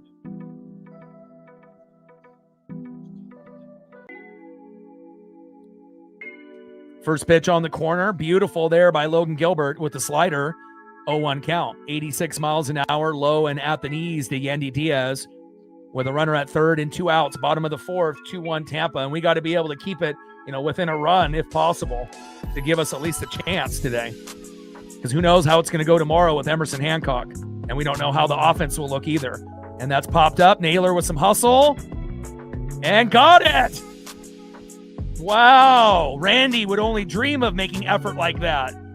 And look at Josh Naylor hustling all the way to the net and getting that ball. Wow. And that definitely saved us a run, more than likely, because pretty good chance, maybe on the next pitch or two, they would have been able to get an RBI and we would be down 3-1 or 4-1. But a great effort by Josh Naylor. He may not be, locked and loaded offensively with the leg kick at the moment, but at least I can count on him hustling, in foul territory and making plays like that. I really appreciate that. Great job, Josh Naylor. End of the fourth inning, 2-1 Rays.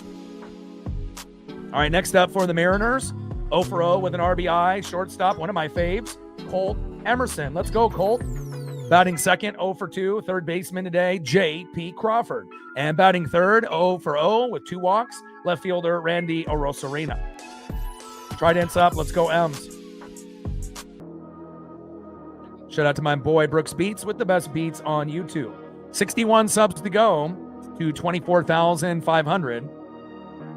We're at 1 on the dono train, 99 to go. We can get some help on that end. And let's see where we're at on the likes. We're at 75. We need 25 more to get to 100.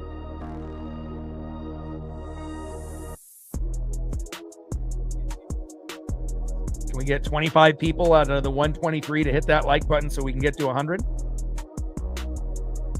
Yeah, and again, this rookie class is one of the best in baseball in the last 15 or 20 years. There's a lot of really, McGonigal on the Tigers and Sal Stewart, Munetaka Murakami, just so many players that have been doing such a great job.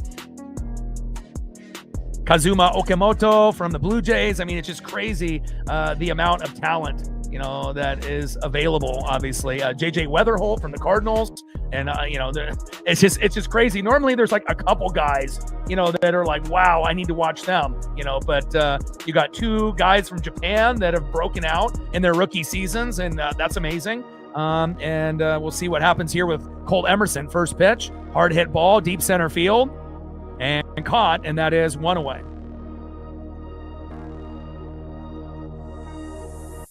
Down goes Colt.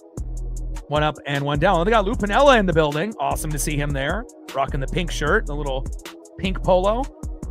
Next up is J.P. Crawford. On deck is Randy Arozarena. 3-time manager of the year. Won the 90 World Series with the Cincinnati Reds. Lou Piniella. We love Sweet Lou. Callie in the building. What's good? First pitch is low and away with a sinker, 0-1 count. Mariners manager from 93 to 02. 116 wins in 2001 by Lou Piniella. And that's the type of manager that we need. Someone that's got World Series experience, someone that is vocal, passionate, understands the game, and is not soft like Service and Dan Wilson. Those guys are just soft, and we need to have guys that have some emotion, not just guys that are former players.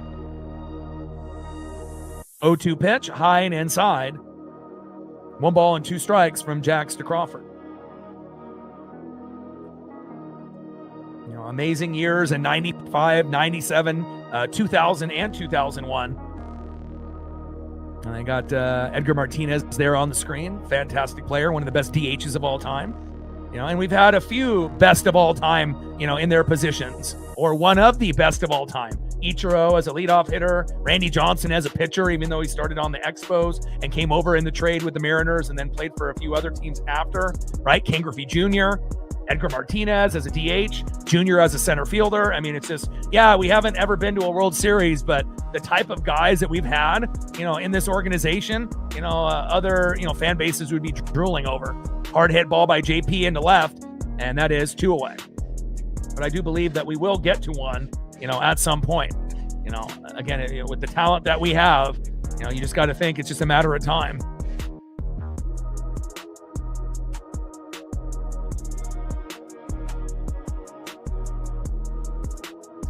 Next up is Randy Arozarena. Top of the 5th inning with nobody on and 2 outs, 2-1 Tampa. First pitch into Arozarena from Griffin Jacks. Takes a strike looking with a sweeper, low and at the knees, 88 miles an hour, 0-1 count.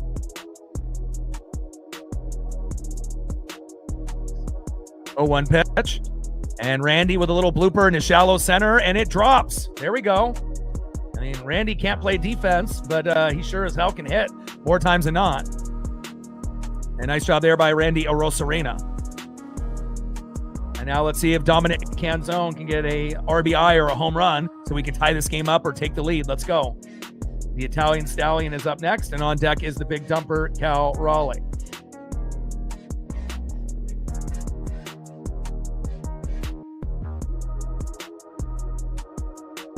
Let's go, Dom. First pitch from Griffin Jacks to Dominic Canzone. Low and at the knees. Good take there by Dom. Four-seam fastball, 95 miles an hour, low and at the knees, 1-0 count. Top of the 5th, runner at first. Randy Arozarena with a bloop single moments ago with 2 outs. 2-1 Tampa. But again, this definitely feels like the game that we could compete with them and possibly win. I don't know if we're going to play well tomorrow at 10:30 a.m. with Emerson Hancock on the mound. But again, we have a chance in this game. We just got to keep it close. 1-0 pitch, low and away. Change up missing. 2 balls and no strikes from Jacks to Canzone. Come on, Dom. 2-0 pitch from Jacks. Big swing and a miss, low and away. 2 balls and 1 strike to Dominic Canzone.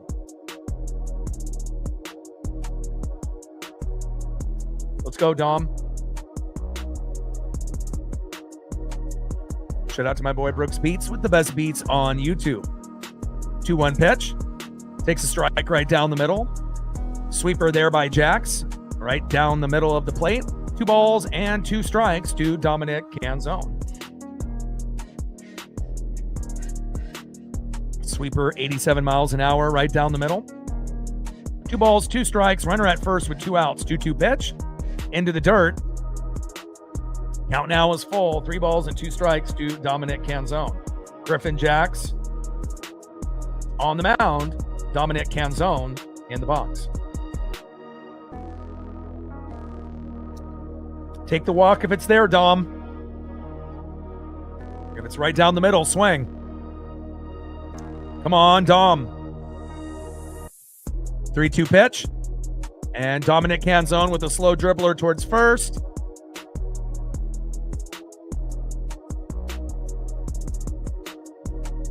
And Canzone doesn't even run towards first base. And that is out number 3.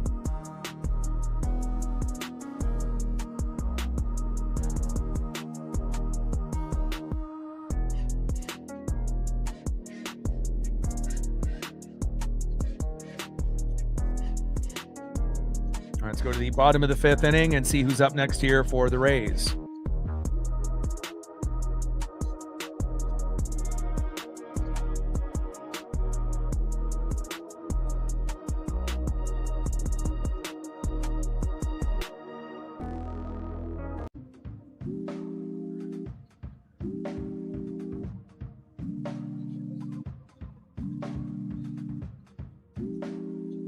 All right, next up for the Rays, 1 for 2 with an RBI and a K. First baseman Jonathan Aranda. Batting second, 1-for-1 with a base on ball, third baseman stud, Junior Caminero. And batting third, 0-for-2, center fielder in the 4-hole, cleanup hitter, Cedric Mullins. Trident's up. Let's go M's. 61 subs to go to 24,500. We're at 1 on the dono train, 99 to go. See if we can get some more support there.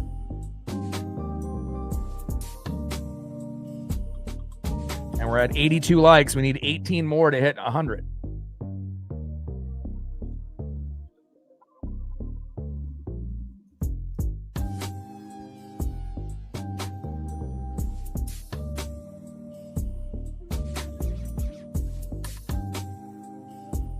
Usually about halfway through the matchup, we go over the stats of the pitchers. So let's take a look. 5 innings pitched, 4 hits, 1 earned run, 3 walks, 3 Ks, 69 pitches, 41 strikes with a 3.47 ERA. Came into the matchup with a 4-6 record, ERA of 3.60. And then Logan Gilbert, 4 innings pitched, 6 hits, 2 earned runs, 1 walk, 4 Ks, 65 pitches, 48 strikes with a 3.23 ERA. Came into the matchup with a 7-5 record, ERA of 3.19.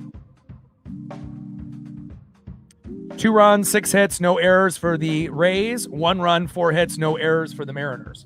And we're still waiting for that big home run, at some point before this game is over.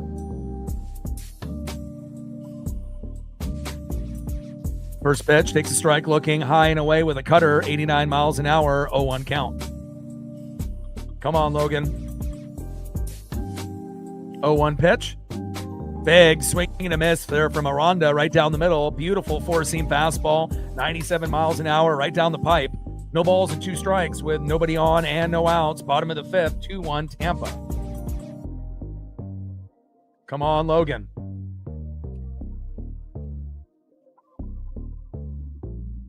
Oh-2 pitch, hard hit ball, deep left field, fading foul. 4-seam fastball, 97 miles an hour, high and away by Logan Gilbert. No balls and 2 strikes to Jonathan Aranda.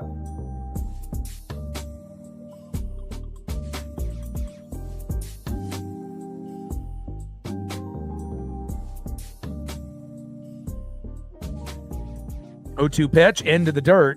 Slider missing there by Gilbert. 1 ball and 2 strikes from Gilbert to Aranda.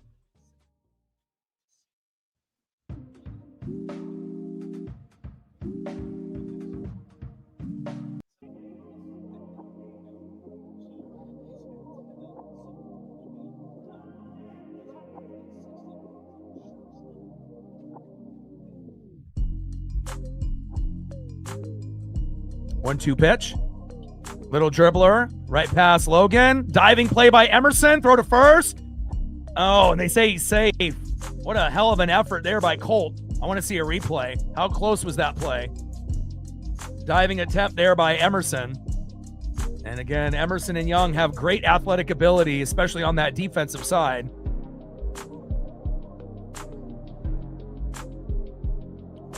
But a tough ball to be able to defend and getting up very quickly with a strong throw to first. And it looks like off the hop, it just was enough there from Aranda to make it to first in time. If he was able to get it right into the glove of Naylor, he would have been out. But off the one hopper, he was safe. Tough break there for Colt. Next up is Junior Caminero. First pitch is low and away, 1-0 count.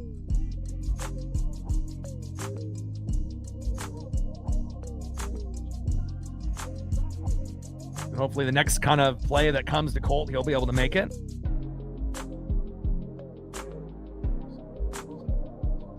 One-0 pitch to Caminero. Little dribbler. And it goes foul. Just past Cal Raleigh, behind the plate. 1 ball and 1 strike from Gilbert to Junior Caminero.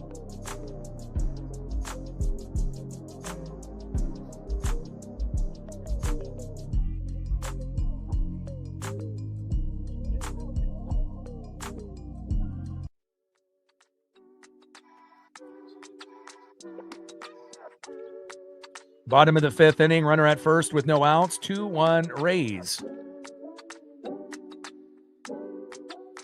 1-1 pitch in there for a strike. Nice sinker there by Logan Gilbert. 1 ball and 2 strikes with a runner at first and no outs, 2-1 Tampa.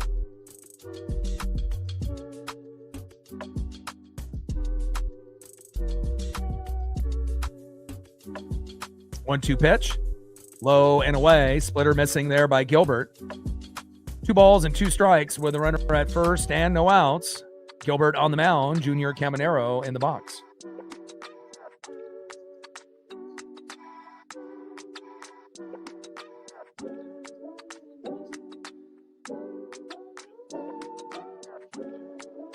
Two pitch. Big swing and a miss, and that is a rare sight. Junior Caminero striking out swinging. Good job there by Logan Gilbert. Way to bring a little bit of that electricity. Nice job, Logan. And that is 1 away. Next up is Cedric Mullins. On deck is Johnny DeLuca. First pitch, right up the middle. Double play, throw to first. Got him, let's go. And Colt making the play. I had a feeling that he'd make up for that play that just wasn't in time with the one hopper to Naylor, and then gets a beautiful double play on Cedric Mullins. Great job, Colt. And there's a reason why I love Cole Young, Colt Emerson, and Julio Rodriguez as much as I do. Great two-way players.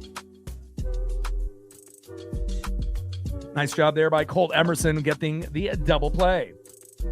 All right, let's go to the top of the 6th inning, and it's time to tie the game up or take the lead. Next up, 1 for 1 with a base on ball, having a good game so far. Catcher, big dumper, Cal Raleigh. Batting second, 0 for 2 with a K. First baseman, it's Nails, Josh Naylor. And batting third, 0 for 2 with a K, right fielder, Luke Raley. This has to be the inning where the middle of the order does their job.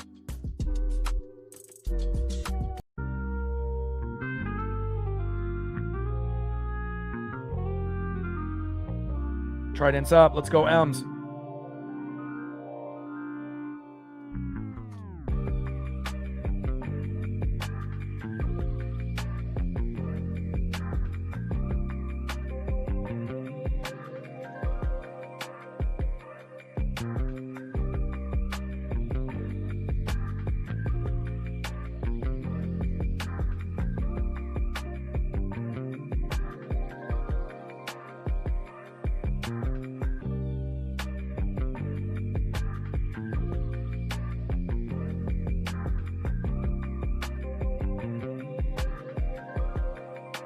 Gained another sub since the last commercial break. Appreciate you. 60 subs to go to 24,500. All right, 1 on the dono train. 99 to go.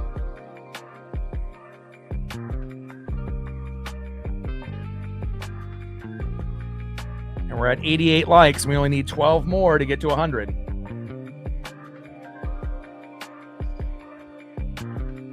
Our Griffin Jacks is out. Can we get 12 people out of the 122 to hit the like button, and we'll be at 100. All right, Boozer is in the game.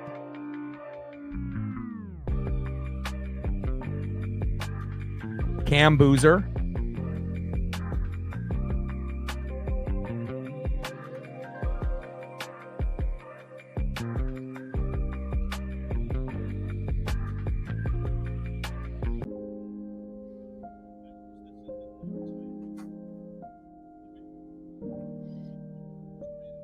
First pitch into Cal Raleigh, big dumper, batting right-handed now. 1-0 count. 1 home run from double digits. Cal's at 9. Would love for him to get to 10. 1-0 pitch. Hard hit ball by Cal and out of play. Or seam fastball there by Cam Boozer. 94 miles an hour right down the middle. 1 ball and 1 strike from Cam Boozer to Cal Raleigh. Top of the 6th inning. We're in it. It's the first time that we've actually been in a game versus the Marlins or the Rays. It's been really rough after getting swept by the Marlins and losing yesterday. This is the best chance that we're going to probably have to end up competing with this Tampa Bay team and getting a win, and we got to try to get at least minimum of 1, but if we win today, we might have a chance for tomorrow. 2-1 pitch, pop behind the plate and foul. Four-seam fastball, 95 miles an hour, high and away by Cam Boozer. 2 balls and 2 strikes to the big dumper, Cal Raleigh. Come on, Cal. On deck is Josh Naylor.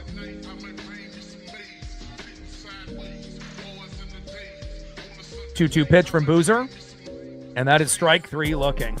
Down goes Cal. One up and one down.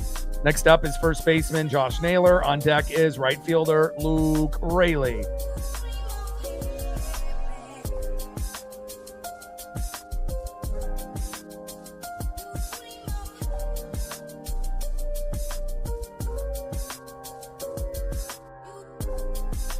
Come on, Ems.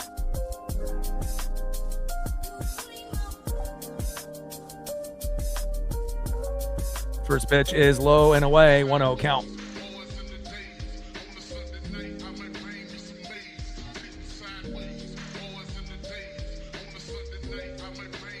Let's go, Nails. 1-0 pitch from Boozer. In there for a strike. 1 ball and 1 strike to Josh Naylor. Mariner Moose, we need all the luck that we can get. Let's go.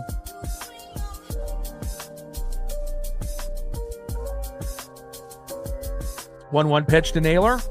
Big swing and a miss, low and away. Sweeper 82 miles an hour there by Boozer.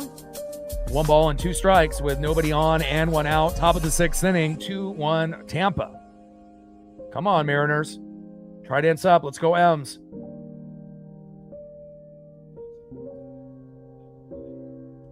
One-two pitch. Lazy swing there by Naylor, and that is 2 away.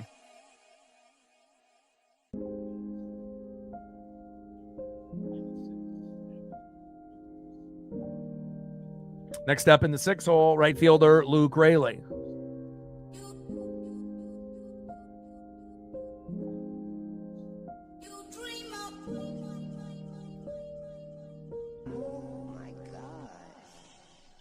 First pitch, hard hit ball by Raley, popped out of play, 0-1 count. Come on, Luke. We could really use a nuke from Luke to tie this game up 2-2. Or even just getting on base with a single or double or even a walk. Come on, Luke. On deck is Cole Clutch Young. And Raley line drive. Gosh. And another great play by the Tampa Bay defense. We just can't catch a break for the middle of the order.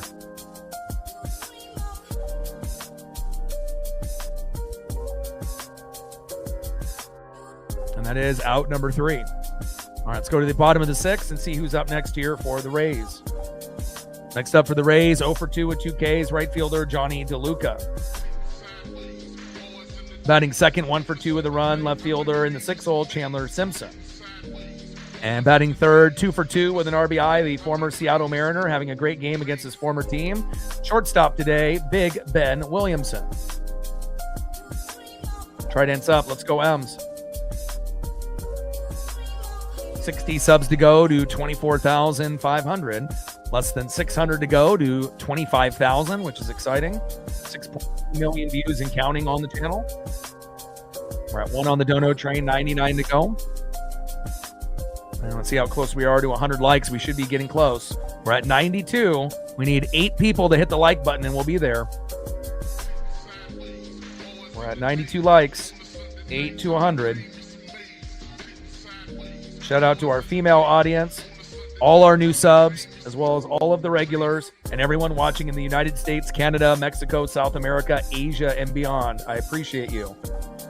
50th year anniversary for the Mariners, 40 plus years on the radio for this legend and icon. So every stream, we will dedicate it to one of the best of all time, one of my faves, Rick Riz. We love you. Let's go to the bottom of the 6th inning, 2-1 Tampa.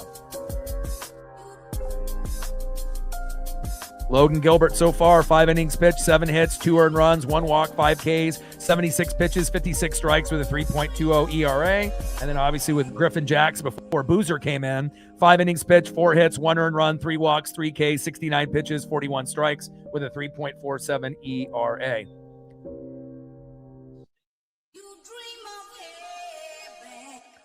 All right, Mariner Moose, we need help. All right, Logan, finish strong. Gilbert on the mound, Johnny DeLuca in the box. First pitch is low and at the knees, 1-0 count.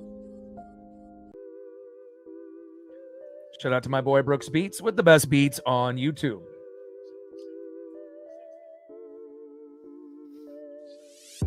One 0 pitch, big swing and a miss. 1 ball and 1 strike from Gilbert to DeLuca. 1-1 pitch. Little chopper towards third and foul.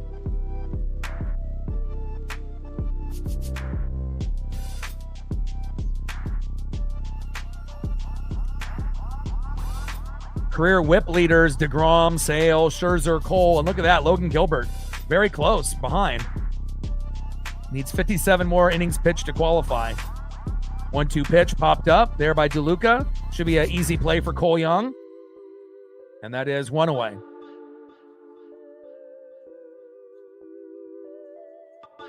Great job by my favorite player, Cole Clutch Young. 1 up and 1 down. Next up for Logan Gilbert. In the 6 hole, left fielder Chandler Simpson.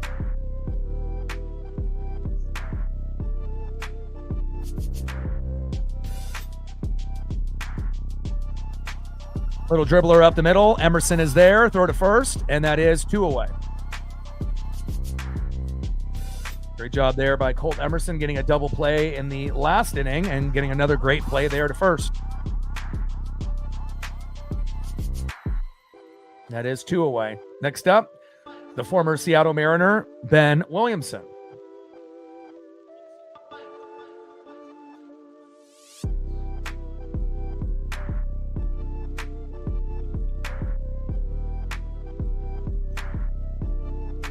First pitch is low and at the knees, 1-0 count.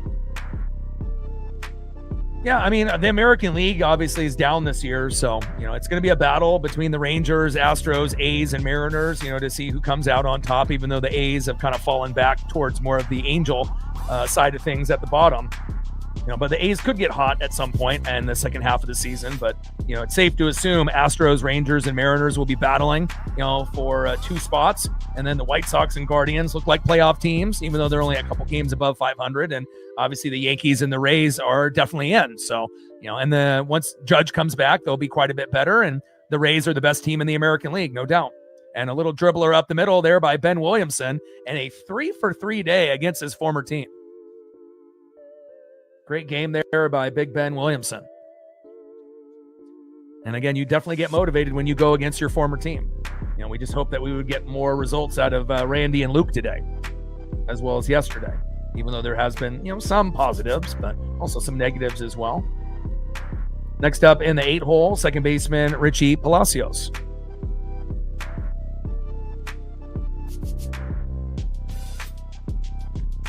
First pitch, big, swing and a miss, 0-1 count.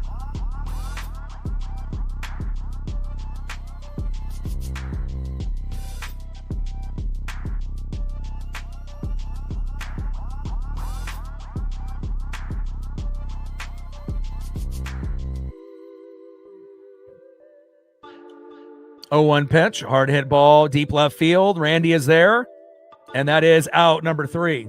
Good hustle, finally, out of Randy Arosarena. And now let's go to the top of the 7th inning, and let's see if we can tie this game up or take the lead.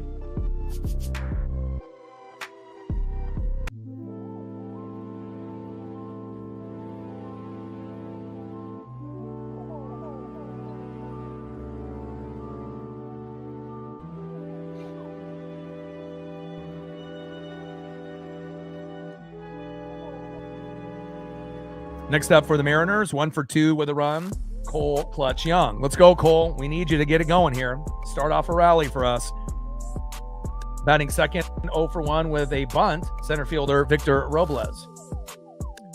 And batting third, 0 for 1 with an RBI, shortstop, Colt Emerson. Try to ends up. Let's go, Ems.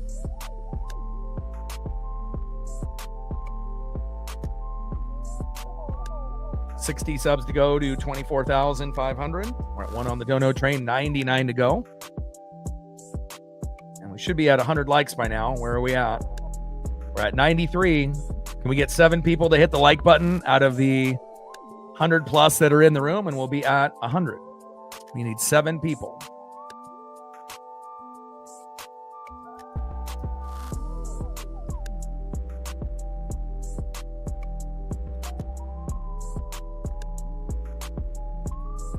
This particular season, we've had more injuries this year than any year ever. and I've been watching for the last 40 years, and I've never seen a team, this beat up. So, and again, it's not just, lower end guys that are beat up. We have a lot of our stars that have been beat up, and, obviously 3 guys in bullpen, not being able to play, Brash, Criswell, and Vargas, and we have to have AAA guys fill in. That's not ideal, right? Kirby, Wu, and Mooney have not been as good as expected. That definitely hurts. Losing Donovan after the first month and a half, not ideal, and then obviously we have Julio out at the moment after getting hit in the head by going to second base by the Angels. So, we've had pretty much everyone in the starting lineup hurt for at least a game or two for the most part. Not every player has gotten hurt. Thankfully, Cole Young, has not got hurt. But again, we just got to be able to do our best with all the, adversity that we've been able to, try to face and overcome as we go into the second half of the season. First pitch from Boozer to Young, big swing and a miss, 0-1 count. 0-1 pitch, high and inside, 1 ball and 1 strike from Boozer to Young. But there's also been, some bright spots. Cole Young is one of the biggest bright spots. Bryce Miller, Emerson Hancock. So, there's been a few. Not enough, but there's been a few. 1-1 pitch popped up and out of play. 4-seam fastball, 95 miles an hour there by Cam Boozer. 1 ball, 2 strikes to Cole Clutch Young.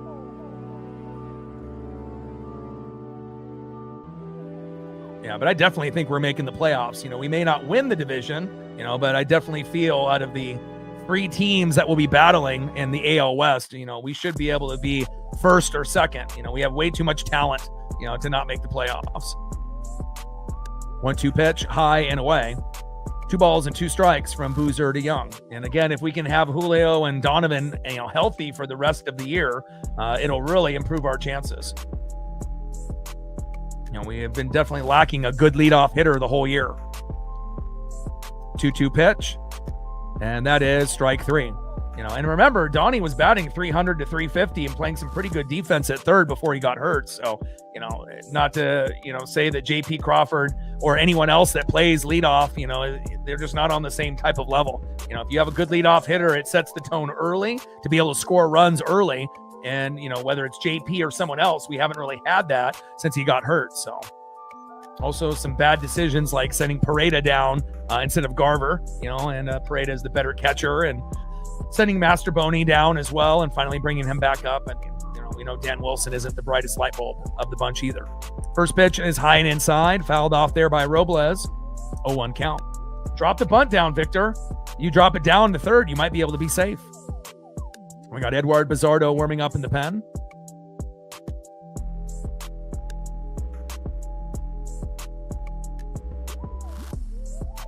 Oh, 1 pitch. Hard hit ball into right field, out of play. 4-seam fastball, 96 miles an hour there by Cam Boozer. No balls and 2 strikes with nobody on and 1 out. Top of the 7th inning, 2-1 Rays. And this is the closest that we've been in any game between the Marlins and Rays so far. This is definitely a winnable game. We just need to get a few clutch hits and hope that the bullpen for the Rays has a meltdown with somebody. And we're able to take advantage in 1/2 inning. And we might be able to win this game 3-2. Pitch fouled off, out of play in right field. No balls and 2 strikes with nobody on and 1 out. Top of the 7th, 2-1 Tampa. And it really does show you the impact of Julio Rodriguez. When you don't have Julio in the lineup, it's hard to win. Same thing with Aaron Judge and the Yankees. When you don't have Aaron Judge in the lineup, can they still win games? Yes, but it's a lot harder.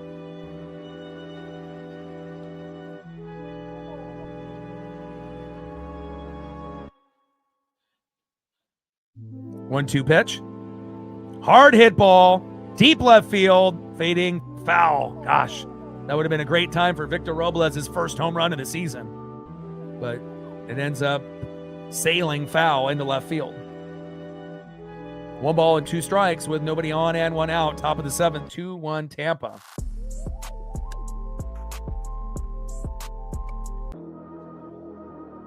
Shout out to my boy Brooks Beats with the best beats on YouTube. 1-2 pitch. Hard hit ball by Robles. Fair. Go, go, go. This should be a double. Go, baby, go. Run, Victor, run. Jesus, Victor getting lazy and almost getting thrown out. I don't know if he pulled something, and that's why he was running slow, but he pulled up. I don't know if he has a hammy injury, but he injured himself and again started kind of pulling up there after running to first. And I was going to say, is this Randy all over again? And then he ends up making it to second just in time. But it looks like we have another Mariner injury. Golly.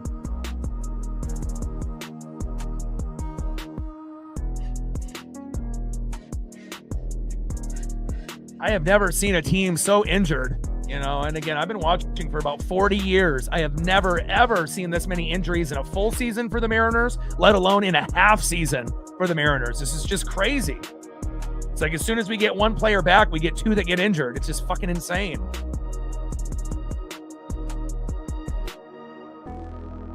I mean, we need better hitting coaches. We need better trainers. I mean, if this is the issue. Knee or hamstring, something there.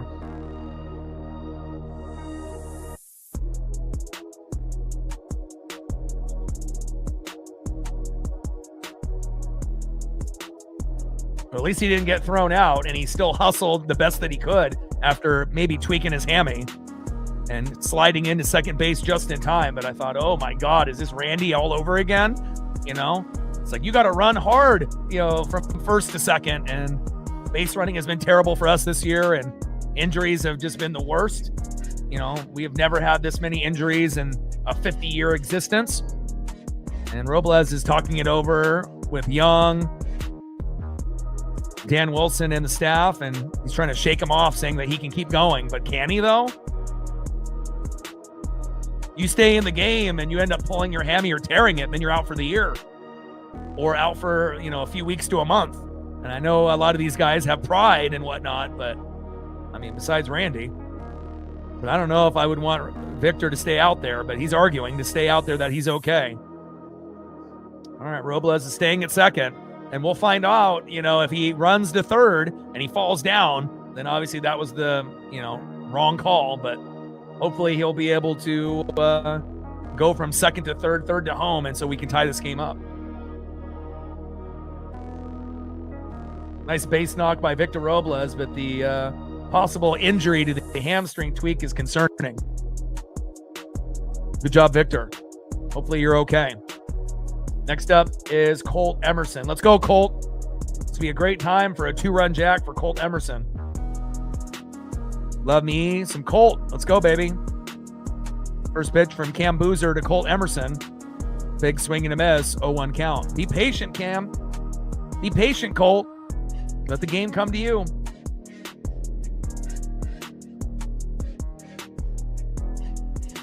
.25% of the hits from Colt are home runs, but again, it's been in a little bit of a slump as of late in the box, getting singles and doubles. 0-1 pitch, steps out of the box, takes a strike with the sweeper.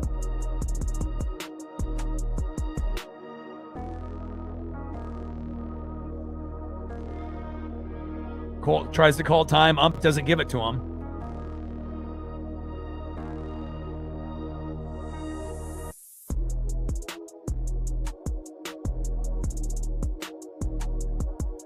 .0-2 pitch from Boozer. High and inside.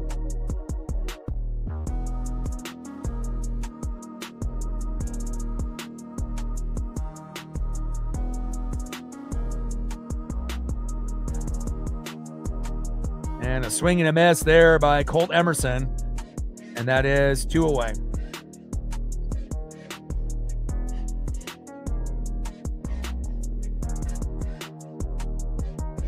Next up, leadoff hitter J.P. Crawford.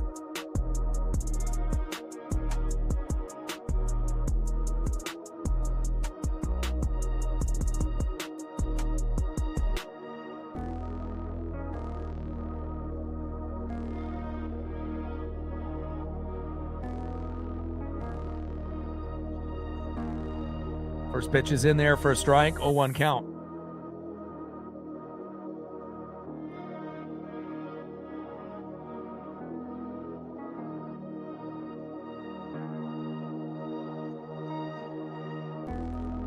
.0-1 pitch is a ball, 1 ball and 1 strike from Boozer to Crawford.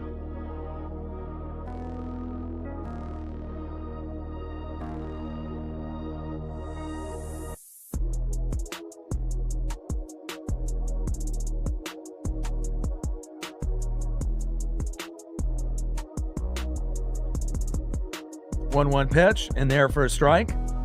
Low and away, sweeper 80 miles an hour. 1 ball and 2 strikes to JP Crawford. Come on, JP. 1-2 pitch. Big swing and a miss, and down goes JP, and we leave Victor stranded, and that is out number 3.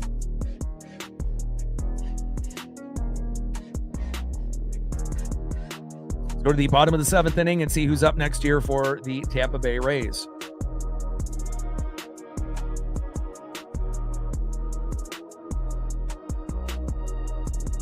Next up for the Rays, 0 for 2 with a K, catcher Nick Fortes. Batting second, 1 for 3 with a run, DHing Yandy Diaz. And batting third, 2 for 3 with an RBI and a K, Jonathan Aranda. Try to dance up. Let's go M's. Wish Julio was playing in this series. Definitely would have made a big difference.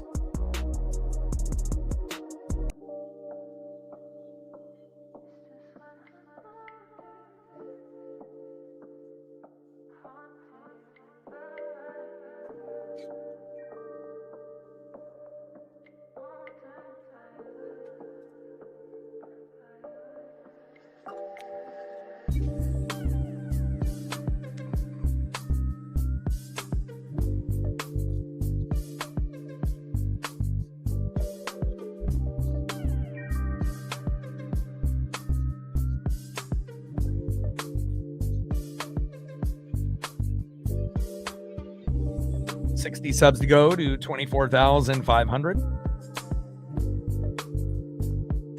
And we need one more like, and we're at 100. Can we get somebody in the room to hit that like button, and we'll be right there. We need one individual in the room out of the 139 to hit the like button, and we'll be over 100.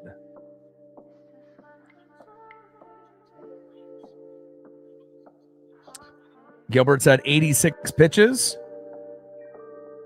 So I assume that he'll continue to play here for at least a batter or two. Unless they have him pitch the whole 7th inning. They had Edward Bizzardo warming up in the pen.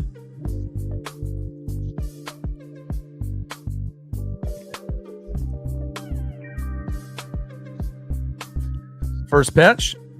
Popped up. What a catch by Cole Clutch Young. Wow. Great job there by Cole with a leaping catch, and that's why he's one of the best second basemen in the game already. 1 up and 1 down. Great job, Cole. Great defense. Love me some two-way players, specifically Cole and Julio. Emerson will get there with the bat next year. Down goes Fortes. That is 1 up and 1 down. Next up is Yandy Diaz. On deck is Jonathan Aranda.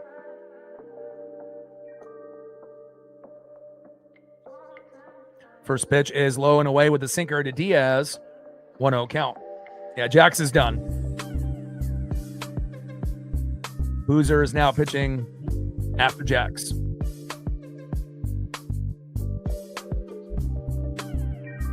One 0 pitch, little dribbler towards third and foul. Slider 87 miles an hour.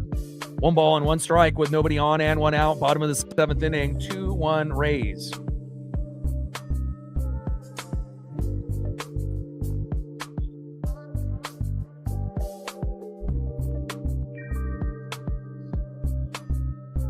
One pitch.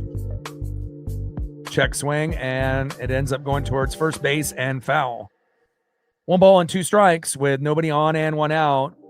2-1 Tampa. And I felt like this was the best chance that we had to win a game with Gilbert on the mound today.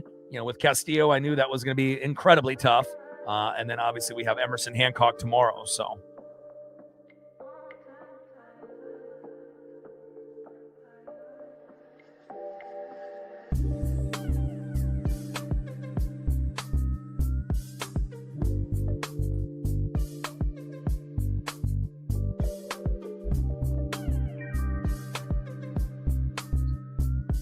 pitches low and away. 2 balls and 2 strikes to Yandy Diaz.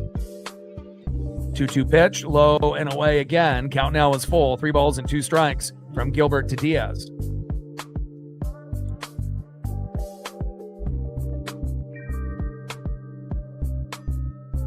Gilbert's at 91 pitches. Come on, Logan.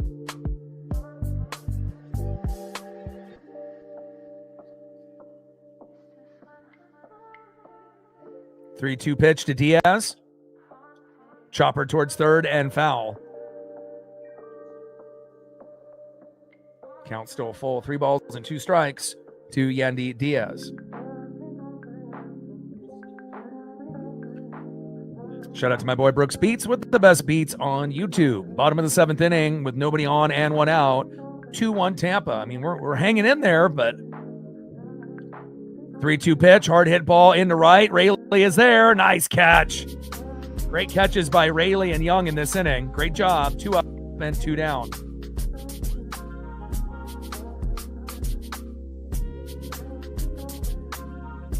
Next up in the 2-hole, first baseman Jonathan Aranda. And Logan's at 94 pitches, and Wilson's coming out. And I think this is it.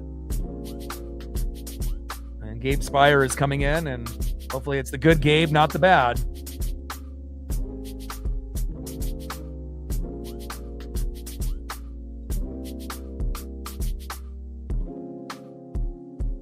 Oh, Logan's going to stay out. Let's go. Let him stay out.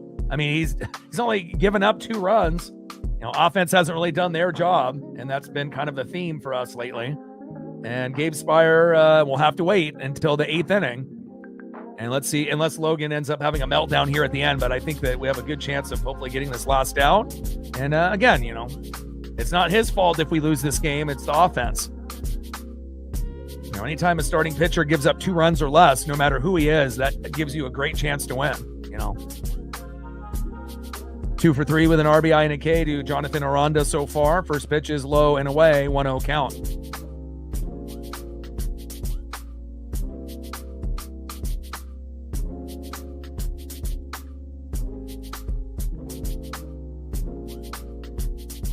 .1-0 pitch, hard hit ball, deep right field. And hits the wall. And that's going to be a double for Aranda.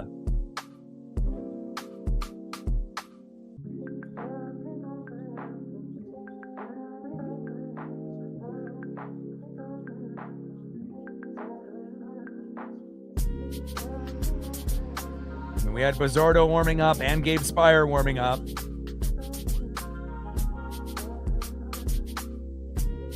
All right, next up here is Junior Caminero.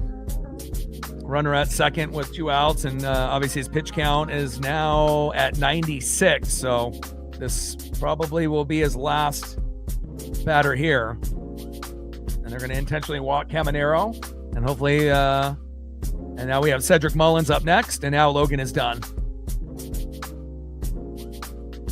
Wish Gilbert was able to get that last out, but Gilbert's day is done, and now Gabe Spire is coming in. And now we got runners at first and second with 2 outs, and, you know, sometimes Gabe, you know, will get that out and then give up a home run. But again, if he only needs to get 1 out, let's hope that he can get it. Otherwise, this could be the end of the Mariners in the bottom of the 7th if he gives up an RBI or home run. So let's hope that Gabe can get 1 out, and then we can, you know, still have somewhat of a ball game here. All right, bottom of the 7th, 2-1 Rays, Cedric Mullins in the box as we go to a commercial break, and Gabe Spire starting to warm up.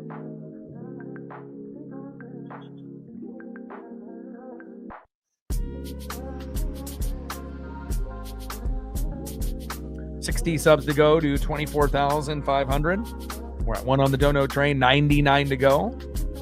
We should have passed 100 likes by now. We got 150 in the room, and we got 107. Appreciate that.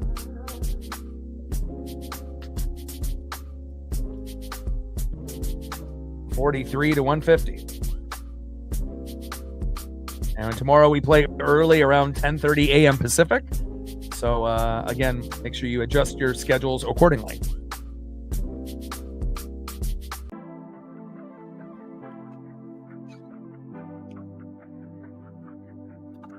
Trident's up. Let's go M's. And again, I felt like this was the game that we'd have the best chance to compete. And, you know, it's a 2-1 game right now, you know, and Logan did the best that he could do. You know, but the offense with no Julio Rodriguez in the lineup is definitely not the same. Gilbert, 6.2 innings pitched, 9 hits, 2 earned runs, 2 walks, 5 Ks, 96 pitches, 70 strikes with a 3.16 ERA. And probably at the moment, he's our second best to Bryce Miller.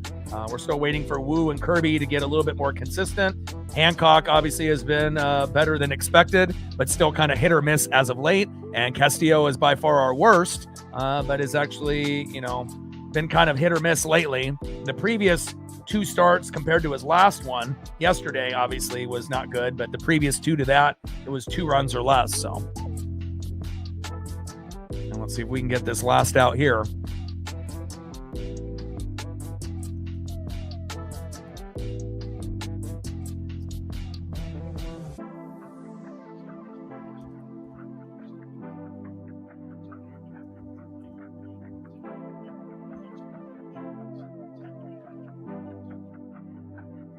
All right, Ryan Villade coming in.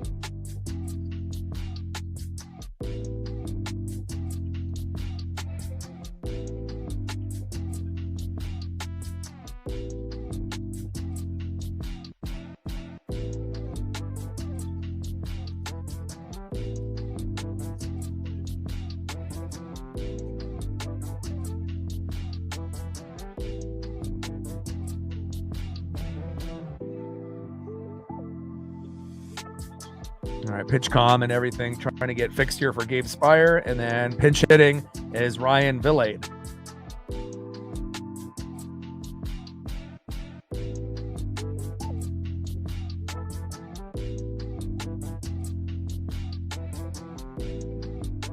First pitch, hard hit ball, deep left field, back, gone! Unbelievable. And the bad Gabe Spire strikes again. And Villade gives up a home run, and this game is essentially over. 5-1 Tampa. My God. See, that's the problem with the Mariners. It's like when you end up having Gabe Spire, Jose Ferrer, and Eduard Bizardo, we need them to be great. We can't have them be a liability, and the bullpen is not good, and then you got AAA pitchers the rest of the way with Rucker and Hoppy, going back and forth with AAA and Simpson and Davila. And first pitch right down the middle and a 3-run jack. Villade pinch hitting with Aranda and Caminero on board. And essentially now the game is over. Yikes. I mean, is it possible that we can get 4 runs? Yeah, it's possible. I mean, if we have a big meltdown by the Rays bullpen in the 8th or 9th. But Gabe Spire, terrible. And on top of that, Jose Ferrer yesterday wasn't good either. And again, it's like the only way that you're going to be able to win games is if you have a good bullpen, and Gabe Spire shitting the bed again. He wasn't good in the WBC. He wasn't good in spring training. He wasn't good at the beginning of the year, and shits the bed again. Ridiculous.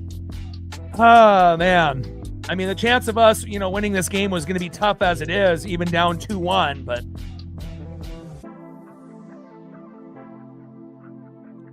terrible. 1 ball and 2 strikes from Spire to DeLuca. Yeah, I mean, again, and it's just not ideal having to play the hottest team in baseball in the Marlins and then the best team in the American League in the Rays in back-to-back series. We legitimately could go 0-6, and, it shows you how important Julio is. And that is out number 3. A little too late there, Gabe Spire, you bum. And again, 2-1 turns into 5-1 with a 3-run jack by a pinch hitter and Ryan Villade. And Gabe is some trash. End of the 7th inning, 5-1 Tampa. And now we just have to play for individual stats. But again, if we can chip away, the only way that you're going to, somewhat compete now is if you have to pray that you can get 2 runs in the 8th, 2 runs in the 9th. But if you've only gotten 1 in 7 innings, the chance of that happening is not very good, just being real. All right, let's go here to see who is up next for the Mariners in the top of the 8th. 1 for 1 with 2 walks, Randy Arozarena. Batting second, 1 for 3 with a K, DHing Dominic Canzone. And batting third, 1 for 2 with a base on ball and a K, catcher Big Dumper Cal Raleigh. And again, with no Brash, no Cooper Criswell, and no Carlos Vargas. And then on top of that, Bizardo, Jose Ferrer, and, Gabe Spire have not been consistent. They haven't been reliable. Oh. And Gabe has a tendency, of usually getting an out and then giving up the big home run. But that time he just gave up the home run right away. And the worst thing about it, it wasn't even a solo dinger, 3-run jack. it's just a knife to my heart, But again, the All-Star break can't come quick enough. And, we'll see how it goes. Hopefully guys will be able to heal up, and, we're going to be getting Brandon Donovan back, probably, I would say a few days after the All-Star break, hopefully in that Giant series. Julio will be back for that series as well. And sooner that we can have Donnie lead off and Julio in the 2, we'll hopefully be able to get back to our winning ways. But the bullpen is going to win you or lose you more games than any other position group. And overall, the bullpen hasn't been good. I mean, they still might be ranked in the top 10 in certain categories, but again, they haven't been good. Half of them are AAA guys. The other half are guys that we're supposed to rely on, but we can't. And Mooney overall has been terrible. So again, if you can't trust anybody in your bullpen, we got Cade Anderson and Ryan Sloan, but they're still, kind of, waiting to get promoted to AAA first. And, rough to say the least.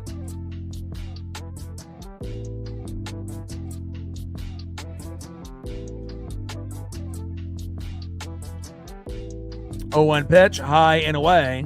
1 ball and 1 strike from Clevenger to Randy Arozarena.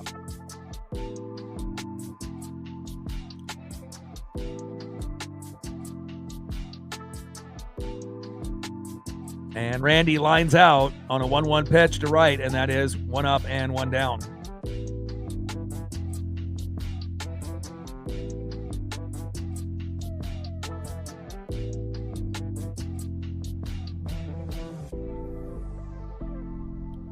Next up, 1 for 3 with a K, DHing Dominic Canzone. On deck is the big dumper, Cal Raleigh.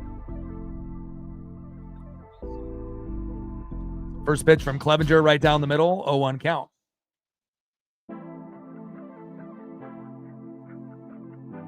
Yeah, just unfortunately, the Rays are the best team in the American League. I mean, they're playing just like the Dodgers, Brewers, and Braves. They're just, if you don't have a full-strength team and you're, not playing up to your potential, there's no way you can compete with teams like the Marlins and the Rays. And, we've been getting blasted, and deservedly so. Shows you, you can't win without Julio in the lineup. And even if Julio was in the lineup, we probably might have a really hard time, Just like with the Yankees with no Aaron Judge. Can the Yankees win games without Judge? Yeah, it's a hell of a lot harder. 0-2 pitch, low and at the knees.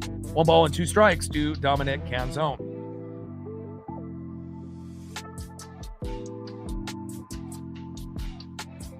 Top of the 8th inning with nobody on and 1 out, 5-1 Tampa. Gilbert started for the Mariners, and Griffin Jack started for Tampa.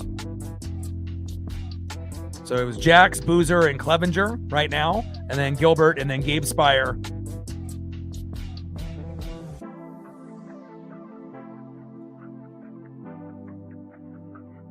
Yeah, but the Yankees are playing better ball than the Mariners, I mean, Yankees are the second best team in the American League, so... I mean, you can't compare, even with the Aaron Judge-less Yankees, you can't compare Yankees and Mariners right now. Even with no Aaron Judge, they're playing better ball than us. I mean, there's a lot of teams playing better ball than us, so. And Canzone strikes out looking. And that is 2 away. Next up is the big dumper, Cal Raleigh. I mean, hell, we had a stretch just a few games back where we scored 0 to 3 runs for 12 or 13 games in a row. And then I went to the 4th of July game and we won 11-0 against the Blue Jays. And then the game after that, 4-0. But again, it's like, we have a really hard time manufacturing runs and hits and RBIs on top of being able to have good pitching, throughout the whole game. Starting pitching hasn't been the greatest. Bullpen has been terrible, and injuries galore. What can you do? Just got to be able to tread water until we get to the All-Star break. Hopefully Donnie and Julio will be healthy at that point. And then I know we're going to get better in the second half of the season, but we just have to be thankful we're not 5, 10, 15 games below 500, honestly, based on how we've been playing. 1-1 pitch, little dribbler towards third and foul. Slider 90 miles an hour there by Clevenger. 1 ball and 2 strikes with nobody on and 2 outs. Top of the 8th, 5-1 Tampa. Yeah, I mean, and if there was any team that would be splitting with the Rays or even winning games, you would assume the Yankees would be one of those teams that could do that, and then maybe the Guardians or, the White Sox, could be teams that might be able to win a game or two.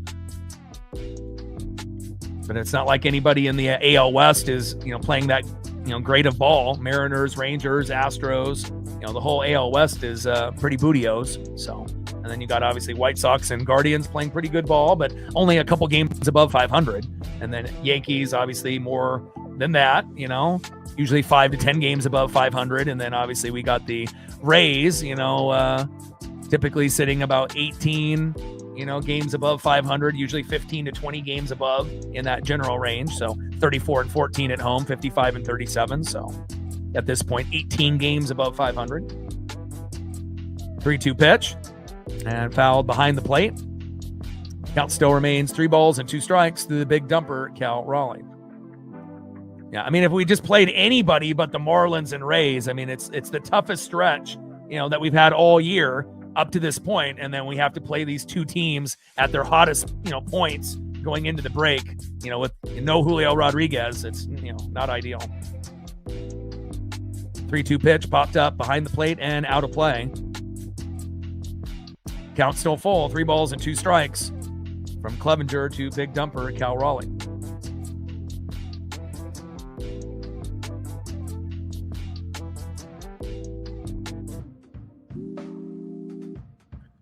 Three-two pitch. They say strike 3. Cal is challenging. See if this will be overturned or if it will be strike 3.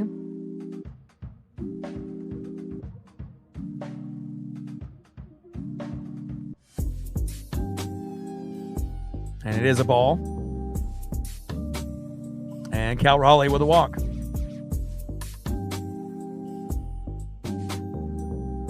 All right, next up is first baseman Josh Naylor. On deck is Luke Raley. And the only way that we're going to be able to make this game somewhat interesting is somebody's got a homer.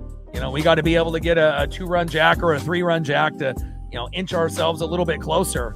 And even if Naylor gets on with a single and Raley hits a home run, there's no guarantee that we come back from even a 5-4 deficit. But at least it would make it, a more interesting 9th inning for us. First pitch. Inside is a 1-0 count.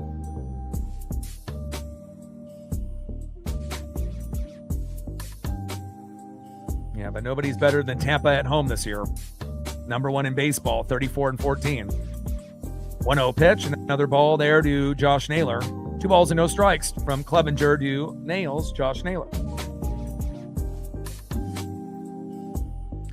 And you can definitely tell, teams that are, playing well and together, the Marlins and the Rays are that, perfect example of teams, either being hot since June 1st, like the Marlins, or the best team in the American League in the Tampa Bay Rays. I mean, we're nowhere near either of those teams at this point in the season.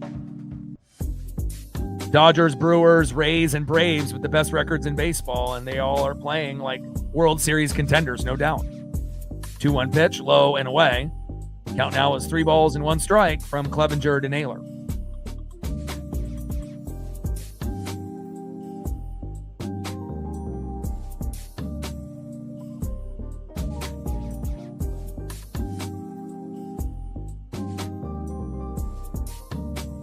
Three-one pitch, hard hit ball, deep center field by Naylor, and it goes over his head. Go, go, go, run! And finally, something going the Mariners' way. I thought for sure that was going to be caught. And a nice double there by Josh Naylor, Cal Raleigh at third. All right, here we go. Let's see if Nuke Raley can get a home run here for the Mariners against his former team. And if he does that, it'll be 5-4. On deck is Cole Clutch Young.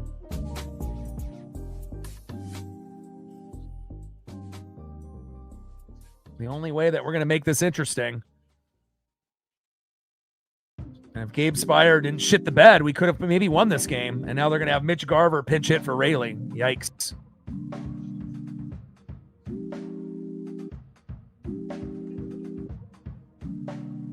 Casey Legomina, the former Mariner, in the bullpen for the Rays.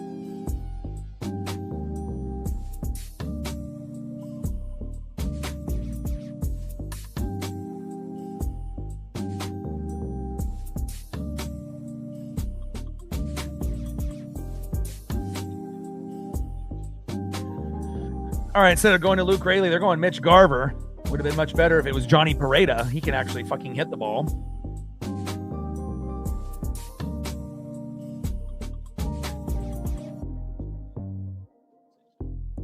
Top of the 8th with runners at second and third with 2 outs.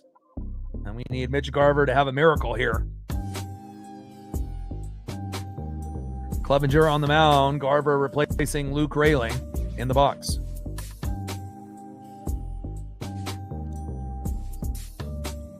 I mean, the only way that we're going to be able to tie this game up is Garver gets a single, and then Cole Young ends up coming up and hitting a grand slam.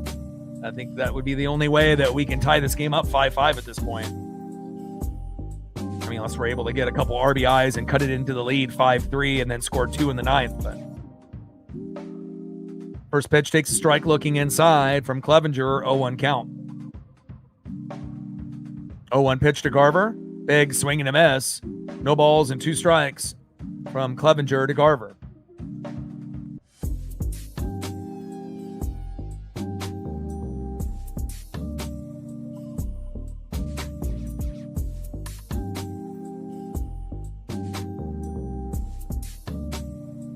Two pitch, and that is strike 3 looking. Yikes.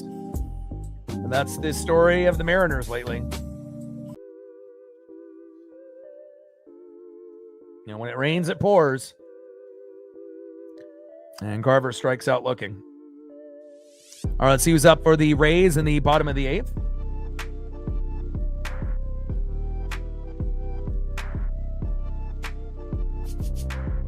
Next up for the Rays, 1 for 3 with a run, left fielder Chandler Simpson.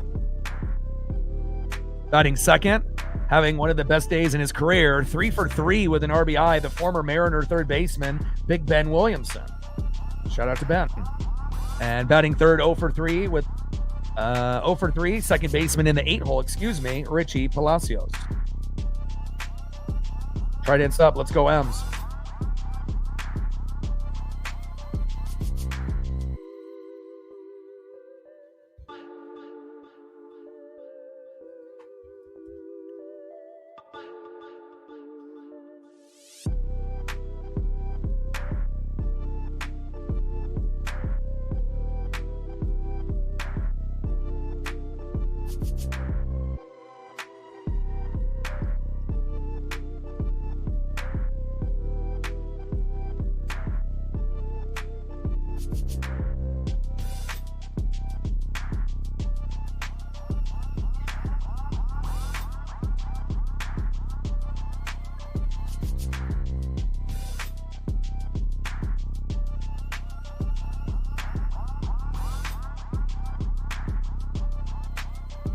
All right, Weston Wilson coming into right field. And Rucker is coming in, a AAA pitcher.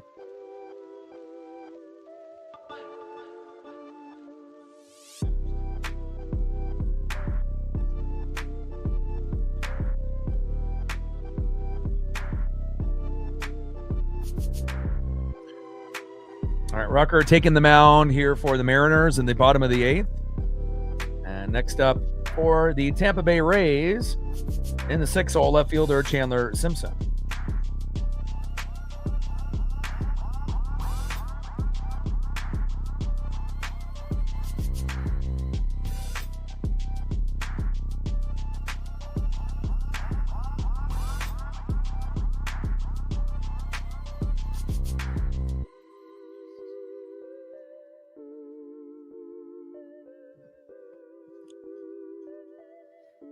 Oh, 1 pitch, big swing and a miss, no balls and 2 strikes from Rucker to Simpson.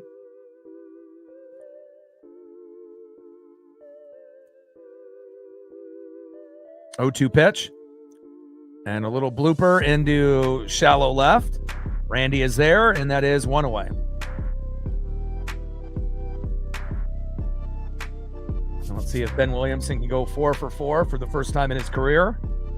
Great day against his former team. Next up in the box, former Seattle Mariner third baseman Ben Williamson. On deck is Richie Palacios.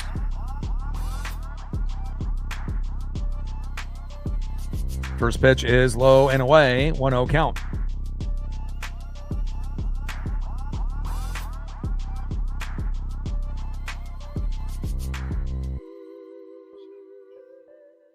Little dribbler up the middle. And a base knock for Ben. 4 for 4 day. Wow. My goodness. Ben Williamson, 4 for 4. Career day for him. Next up is Richie Palacios. On deck is Nick Fortes.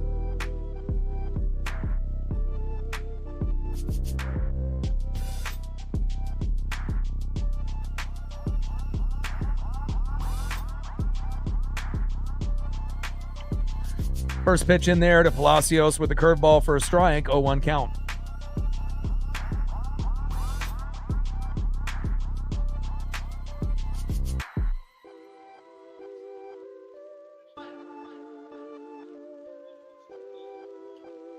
Little slow dribbler up the middle.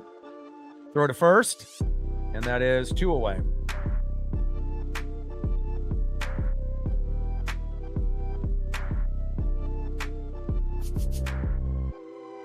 Nice play there by Colt Emerson. And that is 2 away. Next up is Nick Fortes.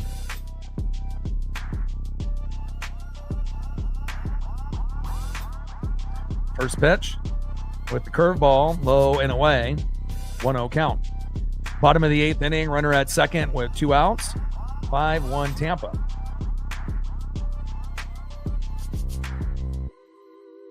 One-zero pitch, hard hit ball towards third base and out of play.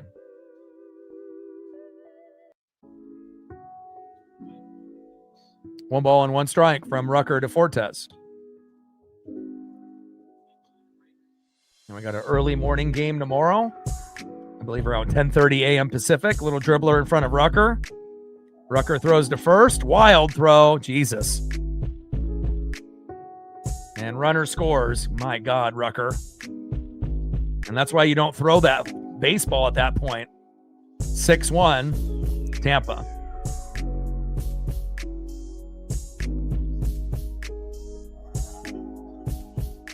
You got to have better awareness, Rucker. You just don't throw that ball.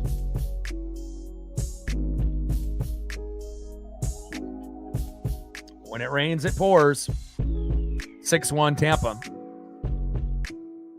And hopefully next season we won't have any, AAA guys in the pen unless they're Kate Anderson or Ryan Sloan, because none of these guys are worth a damn.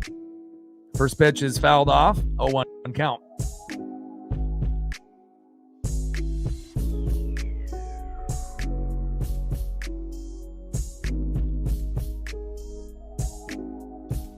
Oh-1 pitch, foul behind the plate with that sinker. No balls and 2 strikes to Yandy Diaz.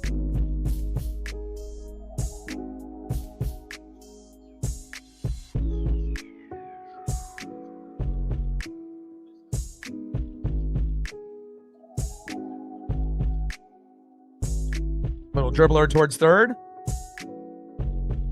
And that is out number 3. All right. Last opportunity for the Mariners to pad their stats here as we're down by 5 runs. And we go to the top of the 9th. And hopefully we'll get a unexpected home run just to be able to kind of cut into the lead. And then obviously we have an early game tomorrow with Emerson Hancock on the mound, and hopefully he'll pitch well. But more importantly, we need to get, to that 5-run, 7 to 10 hit number. But we've had a hard time doing that lately. All right, next up, 1 for 3 with a run into K. Really the only guy that I can really count on doing anything, game in and game out, Cole Clutch Young. Let's go, Cole. Batting second, 1 for 2, center fielder Victor Robles. And batting third, 0 for 2 with an RBI and a K, Colt Emerson. And Casey Legomina, the former Mariner, is coming in. And maybe we can get an unexpected home run here for Cole Young to get his 12th homer of the season. That might be the only bright spot if we can get it.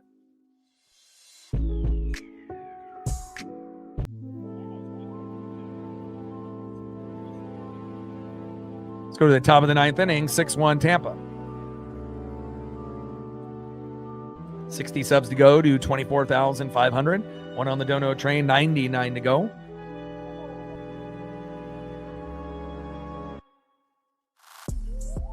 And we're at 108 likes.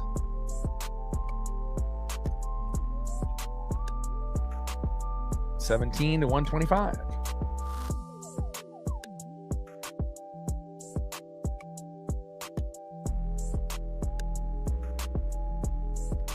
All right, let's see if my favorite player on the team can get a little bit of that Soto mojo and that Mariner magic. Let's go, Cole.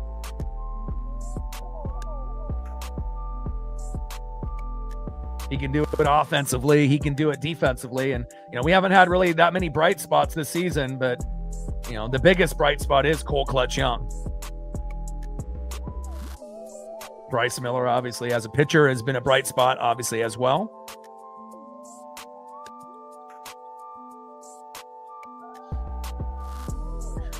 All right, Casey Legumina, the former Mariner bullpen pitcher, now on the Rays in the game. First pitch from Legumina to Young is in there for a strike. 0-1 count. Come on, Cole. See if we can get a garbage home run here late in this top of the ninth inning. 0-1 pitch, low and at the knees. 1 ball and 1 strike from Casey Legumina to Cole Clutch Young. Yeah, I mean, going against the hottest team since June 1st, and then the best team in the American League in back-to-back series with no Julio, hard to win games when you can't score runs and you're not pitching well. And Young flies out to center, and that is 1 away. But I think it really does show you the impact of Julio Rodriguez, and the impact of Aaron Judge. When you don't have your superstar player playing, and you're playing against good teams, you still may lose, but you know that you're going to play better when those guys are at least there. And we'll see how it goes after the All-Star break. Next up is Miles Mastrobuoni pinch hitting. First pitch is fouled off by Mastrobuoni. 0-1 count. But no matter what the record is, it's always Tridents up, go M's.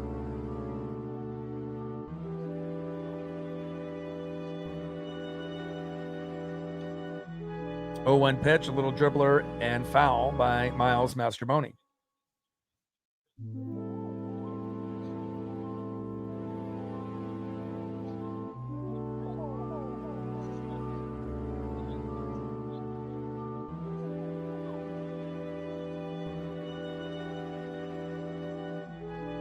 Let's go, Miles.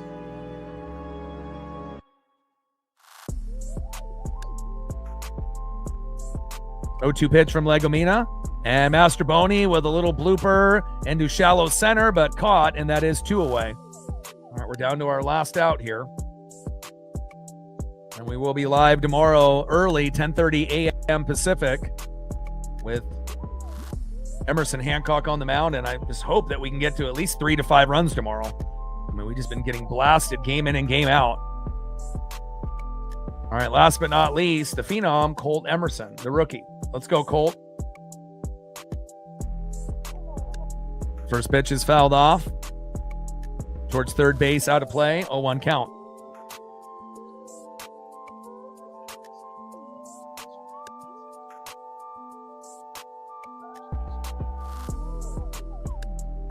Oh, 0-1 pitch from Legumina. Wild pitch, almost hits him. Goes all the way back to the backstop. 1 ball and 1 strike from Legumina to Colt Emerson. Top of the ninth, 6-1 Tampa.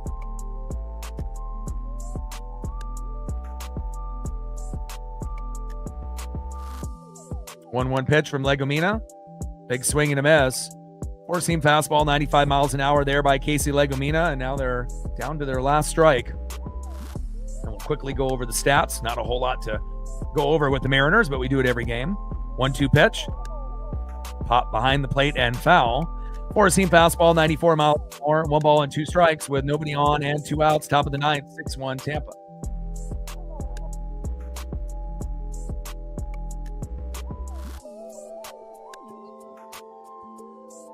One-two pitch. Popped up and out of play. Ends up going behind the plate. 1 ball, 2 strikes from Casey Legumina to Colt Emerson.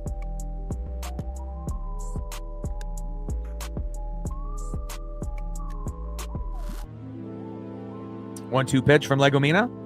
Hard hit ball towards right field, fading foul. Count still remains 1 ball and 2 strikes with nobody on and 2 outs. Top of the ninth, 6-1 Tampa. Come on, Colt. See if we can get a single, double, or home run here.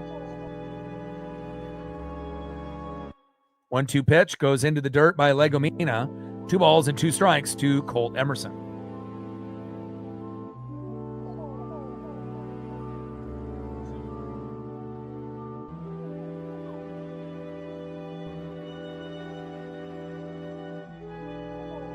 2-2 pitch. Hard hit ball into left field, fading foul again. Count still remains 2 balls, 2 strikes with nobody on and 2 outs. Top of the ninth, 6-1 Rays.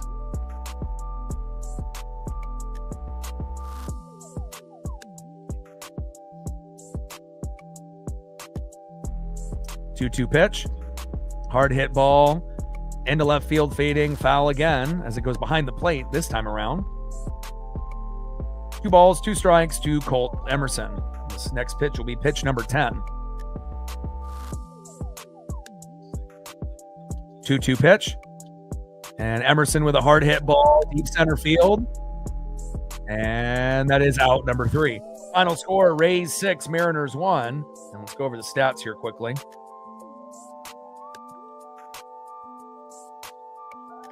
All right, Yandy Diaz, 1 for 5 with a run. Jonathan Aranda, 3 for 4 with an RBI and a run. Junior Caminero, 1 for 2 with a run. Cedric Mullins, 0 for 3. Johnny DeLuca, 0 for 4. Chandler Simpson, 1 for 4 with a run.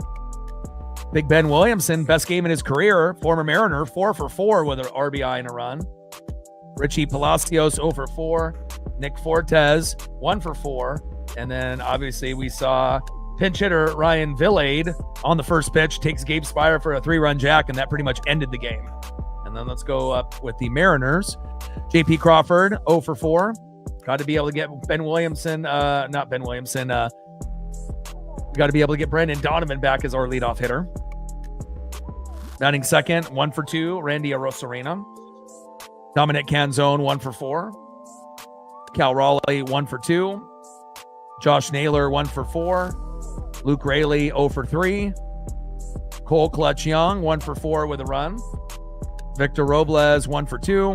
And unfortunately, Colt Emerson, 0 for 3, but with an RBI. Final score, Rays 6, Mariners 1. And again, we just need to get to the All-Star break. And man, tough, and again, hopefully we'll be able to play a little bit better tomorrow. So final score, Rays 6, Mariners 1. And I got one question for you. Well, talk sports like us. Your boy Ryan, Northwest Sports Fanatics, and Tridents up and go Mariners.